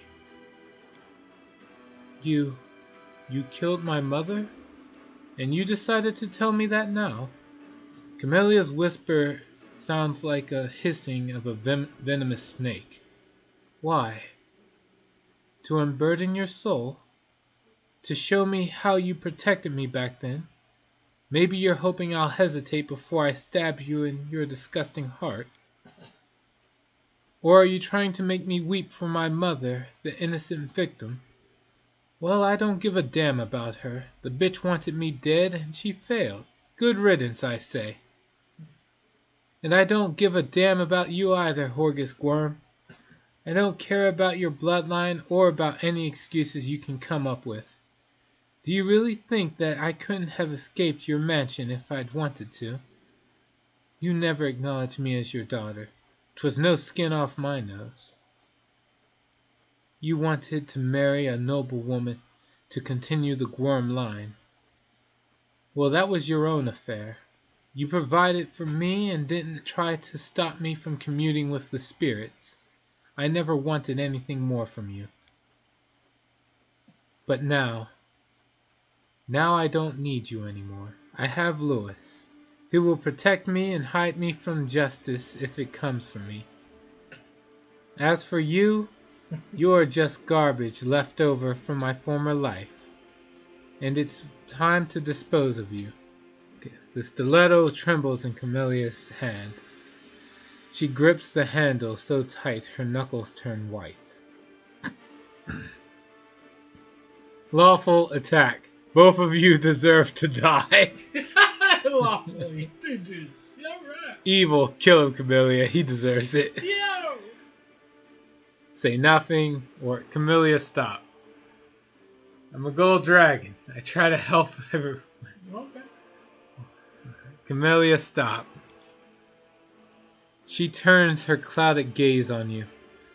The spirits crave his blood. I crave his blood. Together we have sealed his fate. You shouldn't kill him. No matter what he's done, he is still your father. Good. It's the good thing to do. The stiletto in Camellia's hand flies up and flashes in front of Horgus Gorm's heart. A moment passes, then another. Finally, Camellia exhales loudly and lowers her weapon. Leave. Get out of my life, Horgus Gorm. You've performed a good action. Horgus opens his mouth to say something, but immediately shuts it without saying a single word. He lingers for a moment, then nods briefly and leaves. Woo! Yeah! It's all over now. She's your pet now. I have rid myself of my past. I suppose I should feel happy? Why then do I feel so tired? Camellia gets to her feet and smooths her tousled hair. It was all over too quickly, don't you agree, my friend? As if something was missing.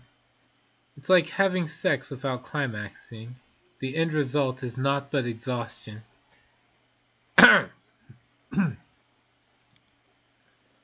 Let's have some more fun, shall we? Alright. Lewis is still a virgin. He hasn't had sex with nobody. Hey, you don't know my character's backstory. Before he came to Canabras? Shut up. The demons said their way. Just because I don't want to fuck with there's bloodthirsty demons all around me doesn't That's mean... the only thing that you had is demons. Really now. Oh man, I wanted to see the spirit. Too bad. God damn it, dude. Alright. Why didn't you tell me that Horgus would be waiting for us in Canabras? Camellia shrugs, a trifle confused. I just didn't. Perhaps I wanted to surprise you? Or perhaps I was worried that you'd try to talk me out of it. I mean, I did, so... So are you ready to talk to Mariah now? No, not quite yet, but don't worry. I shall be ready soon. Just one last step, one final drop. Oh, shit. Fight! Did Mariah really crave Horgus's blood, or was it you who wanted it? Camellia's gaze sharpens for a moment, but she quickly relaxes. Yes and yes. Mariah and I are one. Her desires are my desires. We have become quite inseparable at this point. What did you have in mind? Camellia's voice drops to a conspiratorial whisper. I want to make up for lost time, to let loose like never before, to celebrate my ultimate liberation. Why can't you just let murder run its course? Murder good, bring happiness. And then have sex right in front of the corpse. No! What the fuck? That's twisted, man. I'm not doing that. Yeah! The fuck does... Who the fuck does something that sick? Moving on. There are an awful lot of servants in this mansion. Let's gather them all in the garden and feed Mariah with their blood. Together. You and I, what do you say? I have never done this with another person before. Until now, you have only been an observer. And I want my first time to be with you, my friend. Evil. I like your idea, gather the servants. Yo! Beautiful. Camellia, stop. You've killed enough. Oh my god, what the hell? Please don't let me. Don't be like Regiel. Come on. Alright. An arrogant expression emerges on Camellia's face. What right do you have to tell me what to do? I did not break free from Horgus's tyranny only to surrender to yours. I am free now, and I shall do as I please. Besides, it is Mariah's will. A paltry 10 servants, and we shall be able to get through to her at last. The price is reasonable. Lawful. Camellia, I forbid you to kill innocent people. Ignore my order and you'll regret it. Lawful. Yes, that is much worse.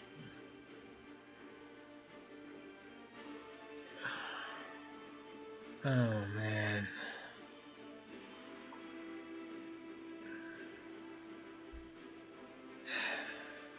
You have sex right after. Isn't that a I'm not interested in fucking the psychopath. When I thought she was a good person, no, I was like, yeah. But now it's like the truth's come out. She's just sick in the head. God damn it.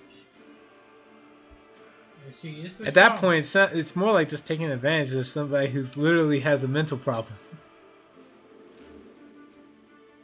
Manipulation.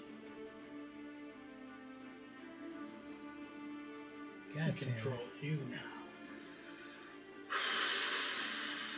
A commander, a commander, Shut a commander. See, you're insane. I should have killed you long ago. Murder. All aboard the murder train. Here it comes! At least you saved the father who created me. Oh my god. What is wrong with you? Why are all these decisions so bad? It must be! It's the only way! Technically, she's my girlfriend. And she wants to kill me.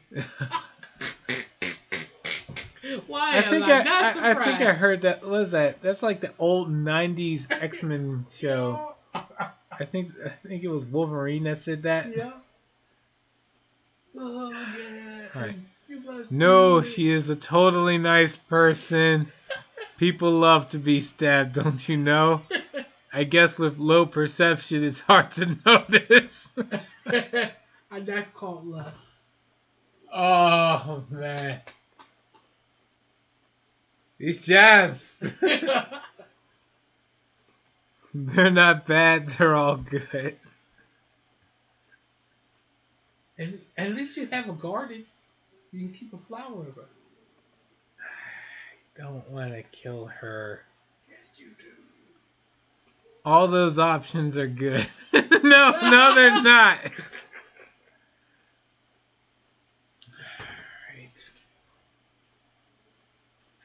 Fuck. I don't. I don't want to do this at all. There's no good options. Technically, saying I'll do it is not considered evil. Okay. So you're neutral.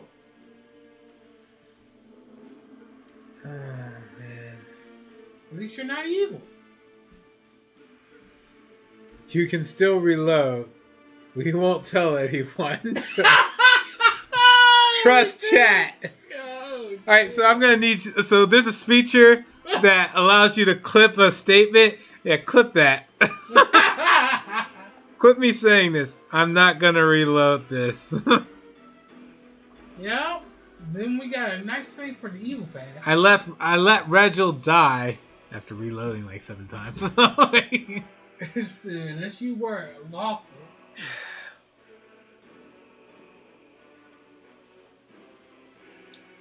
Alright, well,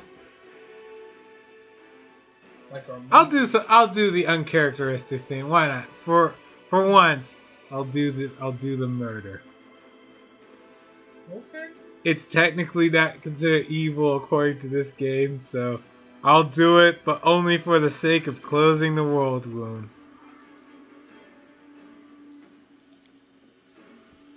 Camellia grants you a happy smile. This will be unforgettable. Yes, it will. And the quest line is have fun. Oh, wow. So you're going hunting down other people. Yep. Please come here. I have an important announcement for you all from Lord Worm. You're all fired. What? But why? It's hardly a surprise. Everyone knows that Worm changes his servants all the time. This can't be. I want to speak to Lord Worm himself. Here he is. Will I at least get my week's wages? Oh yeah. Oh, In don't full. worry. Lord Worm has tasked me with ensuring that everyone is paid in full. No Yeah. one will leave empty-handed. None shall A escape. curse on the Worm family. And as he said, none shall escape. Yes! You know, this... Lois! It's so amazing! The bloodthirsty bastards!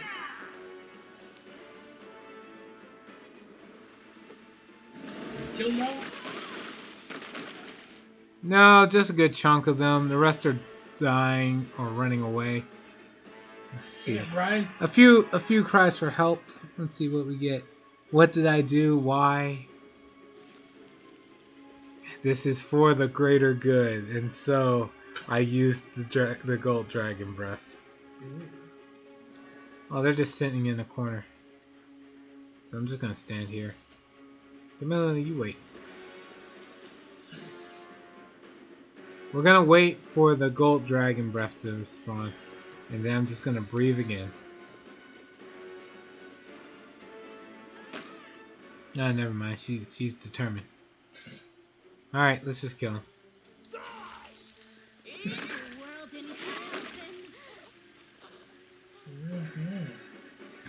I suppose we are done here.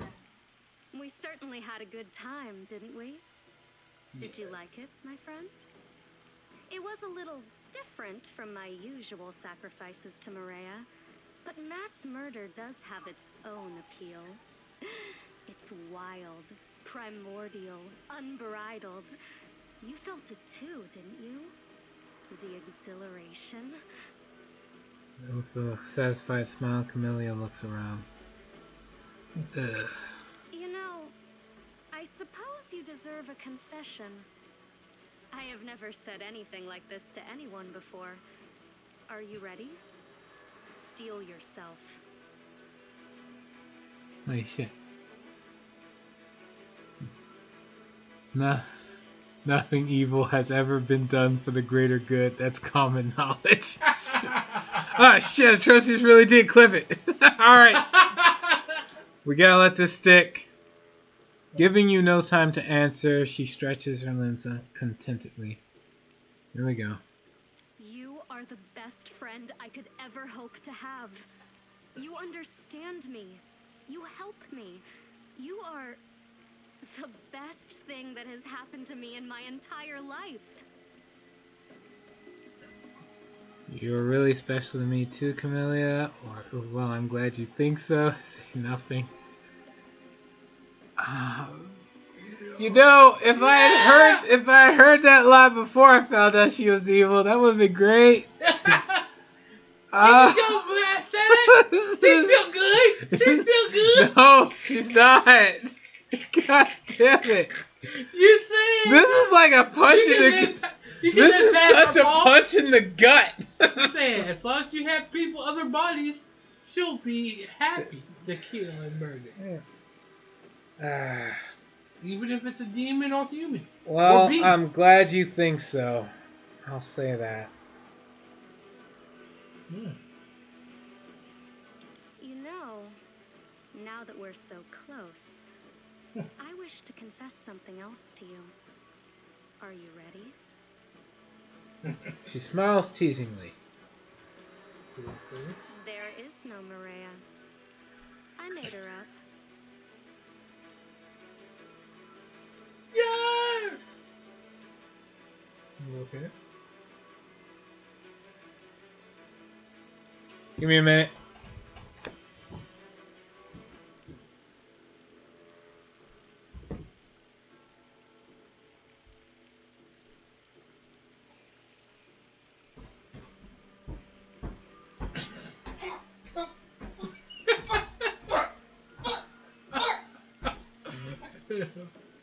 He's on roll.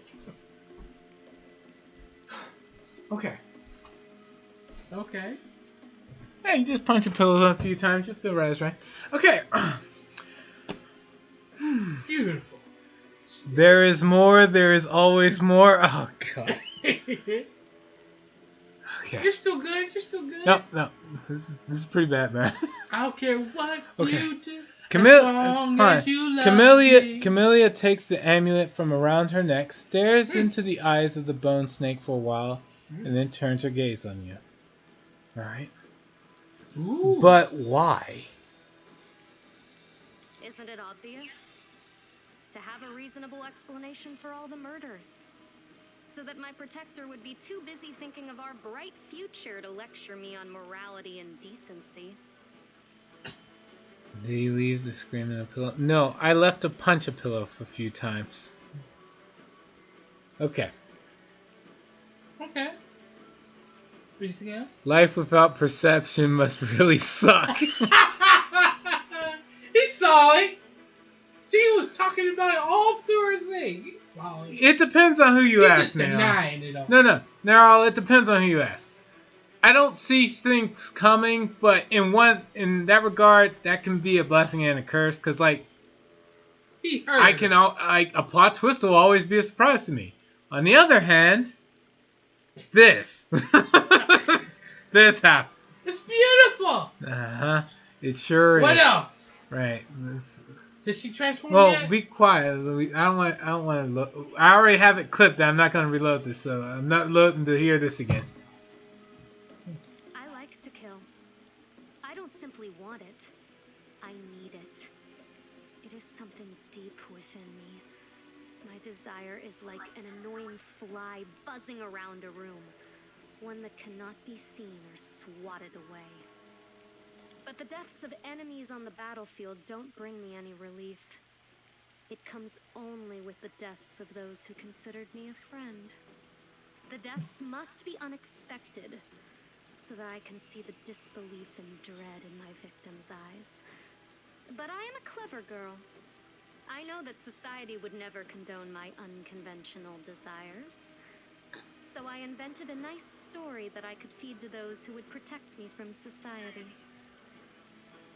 As you may have noticed, my lie has worked remarkably well.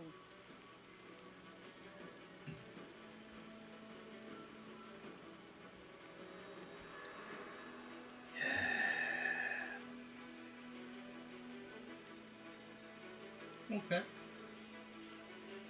Now what? You lied to me. I suspected that you were lying to me. No. So when you asked me to come here today so you could talk to Mariah, that was a lie? Right, no, you lied to me. And you believed my lies. You wanted to believe that story because it sounded so pretty. So I'll take your words as a compliment. So when you asked me to come here today so you could talk to Mariah, that was a lie? Of course it was. After you and I visited the brothel in Alashanira, I felt an unexpected and overwhelming desire to see my dear sweet papa. So as soon as we returned to Dresden, I made some inquiries and learned that he had moved to Nerosian. I sent him a letter inviting him to meet me at his mansion in Canabris, and that's when I asked you to accompany me. True, I wasn't really surprised. I always thought of her as a psycho, but I admit I was tempted by the sex part. Yo! Thank you! At least get sex out of it! To hell with both of you! That's kind of There's no skin on your back! I mean, I join murder for the next person. Dude, And no. the sex right after. Who wouldn't No. want to do that? No. Orgasms. No. Stop. No. Why? And Why? there's no public. If that's really in the game, it's like, why are people choosing that option? God damn it! All right. Moving on. Let's see what else she says. I decided it would be best not to disclose the true purpose of our visit to you. If you had known that Horgus would be waiting for us here, you might have discerned my intentions. Why have you decided to tell me all this now? Ah, that's a good question. You would have learned the truth sooner or later, you know. I've told you too many stories about Maria. You never would have let the matter lie. Of course, I could have left, fled in the dead of night, leaving you a farewell note. But I like traveling with you, my friend. I like feeling the power you've shared with me. That is why I decided to take the risk and open up to you. Man, listen to their primal instincts. Nothing special. Huh. Sure, whatever. It's more dangerous than Where Grindelwald. do you draw your power from then? That is a good question. I draw it from the spirits, just like all shamans do. Spirits surround us. They are everywhere, even within the world wound. Only they never beg me to save them or try to tell me how to heal Socorus. To be honest, I couldn't care less about Socorus, the world wound, or the crusade. My sphere of interest lies elsewhere. What is the story behind your amulet? This? Once a snake crawled into our garden. I killed it, gutted it, dried out its bones, and then I told Horgus about Maria and asked him to decorate the amulet with gold and make it into a necklace. Camellia fiddles with the bone snake in her hands. Despite its mundane origins, it is now imbued with magic that hides me from the prying eyes of Iomede's paladins and inquisitors. Daddy Dearest was quite insistent on that point. Clearly, he feared that if I were ever caught, I would reveal all the dirty secrets of the Worms to the world. But now that I'm with you, I have no need of this amulet anymore. Do I? No one would dare lay a finger on a companion of the Crusade Commander. I've heard enough. Is the interrogation over? Good. I was beginning to feel rather bored. So, what is your verdict, my friend?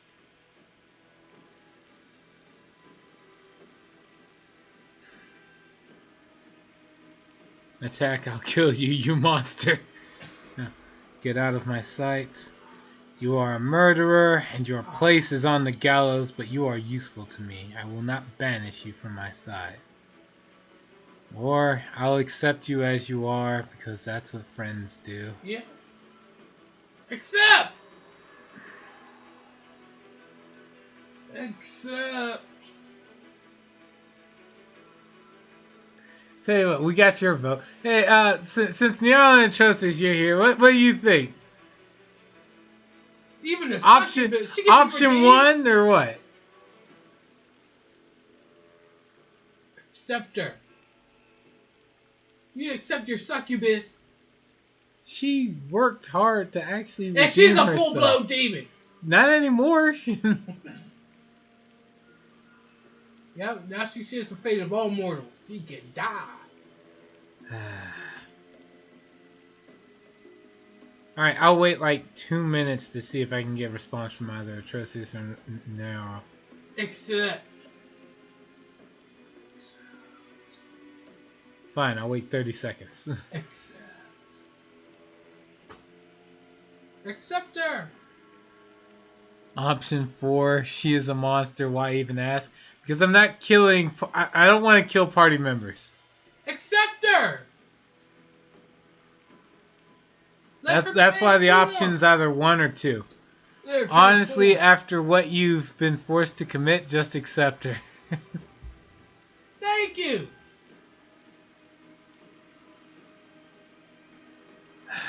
Fine. It doesn't fuck you with your alignment. I'll accept you as you are because that's what friends do. Thank you for hearing me out, for understanding and accepting me. I must confess, I was a little worried about how this conversation would go. I have no more secrets from you, I promise. Provided, of course, that you can still believe my promises. At least you have an executioner. Yep. Camelia's lips form a slight smile.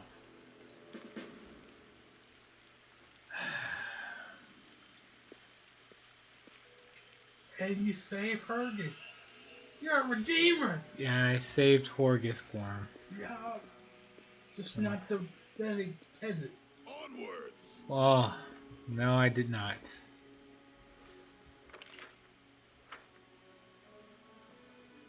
Let's move already. Indeed. Beautiful! Gold Dragon Breath. Wait. Did that just...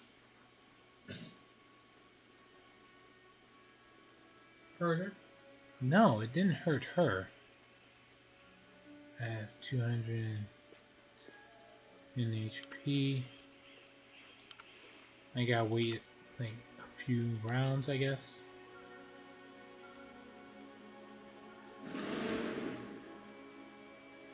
The breath attack hurts me? Whoa. You are the Redeemer King. Sure, but like, hold on. What the hell is that? Why is the breath attack hurting me? Gold Dragon Breath. You gain the ability to breathe holy energy, attacking all enemies in a 50-foot cone, dealing character level plus half mythic rank, D8 damage. A successful reflex save. DC is 10 plus your character's level, plus half your mythic rank, so 27 plus. Okay. Any enemy hit by the breath attack also gains a -1 penalty on all d20 rolls. All enemies who fail take a -2 penalty. By the way, Camellia likes to kill her friends and lovers. Sleep well tonight, best friend. Well, she did say those who don't see it coming. I see it coming. So, it should be fine. But why am I taking damage from my own breath attacks?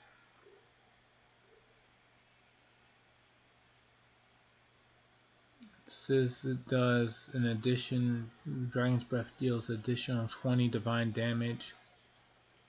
And DC is increased by 2. That's fine, but like, again. It even hurts me. I'm doing the 20 damage goes to me. Ooh. Jeez. But just the bonus 20 damage. Oh, that's only because you're not fully the golden What's on your friend. mind? I wonder. I guess. Let's see. He can turn into a few things.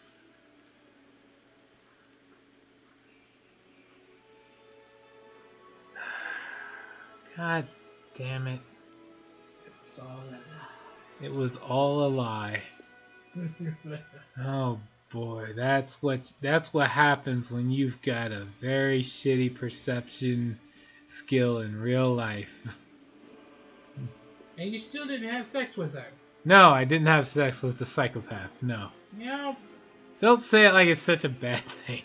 Jesus. You didn't have sex right in front of her father. Yeah. No, what the fuck, dude? No. God, no.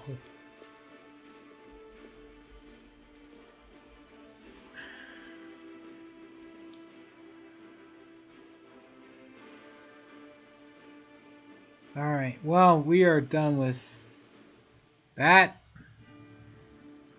Onward! You destroy them all!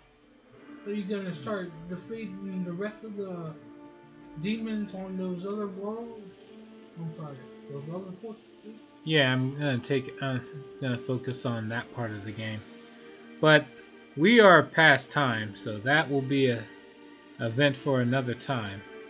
Thank you everyone who stopped by for this run in Wrath of the Righteous. Well, Bloody I'm Mary. gonna go play something else. Alright. Master Boom. I will not be streaming tomorrow on Sunday. I'll be back on Monday. So see you later, and until then, take care. You're this close from being Batman, and you're letting it go. How am I close to Batman? Wait, don't answer that. I'm afraid I don't think I'll like the answer. They're all gone. Alright.